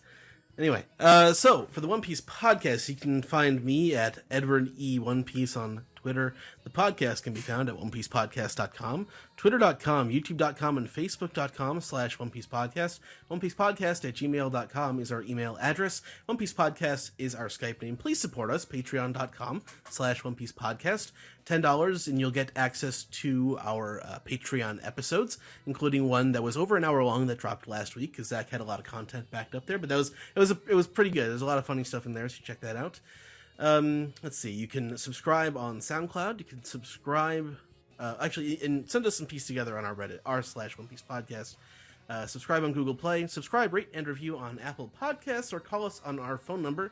That's 347-497-MAJI. 347-497-6254. Call anytime. The questions, comments, theories, reasons why Gaimon shouldn't unbox himself. Jeez.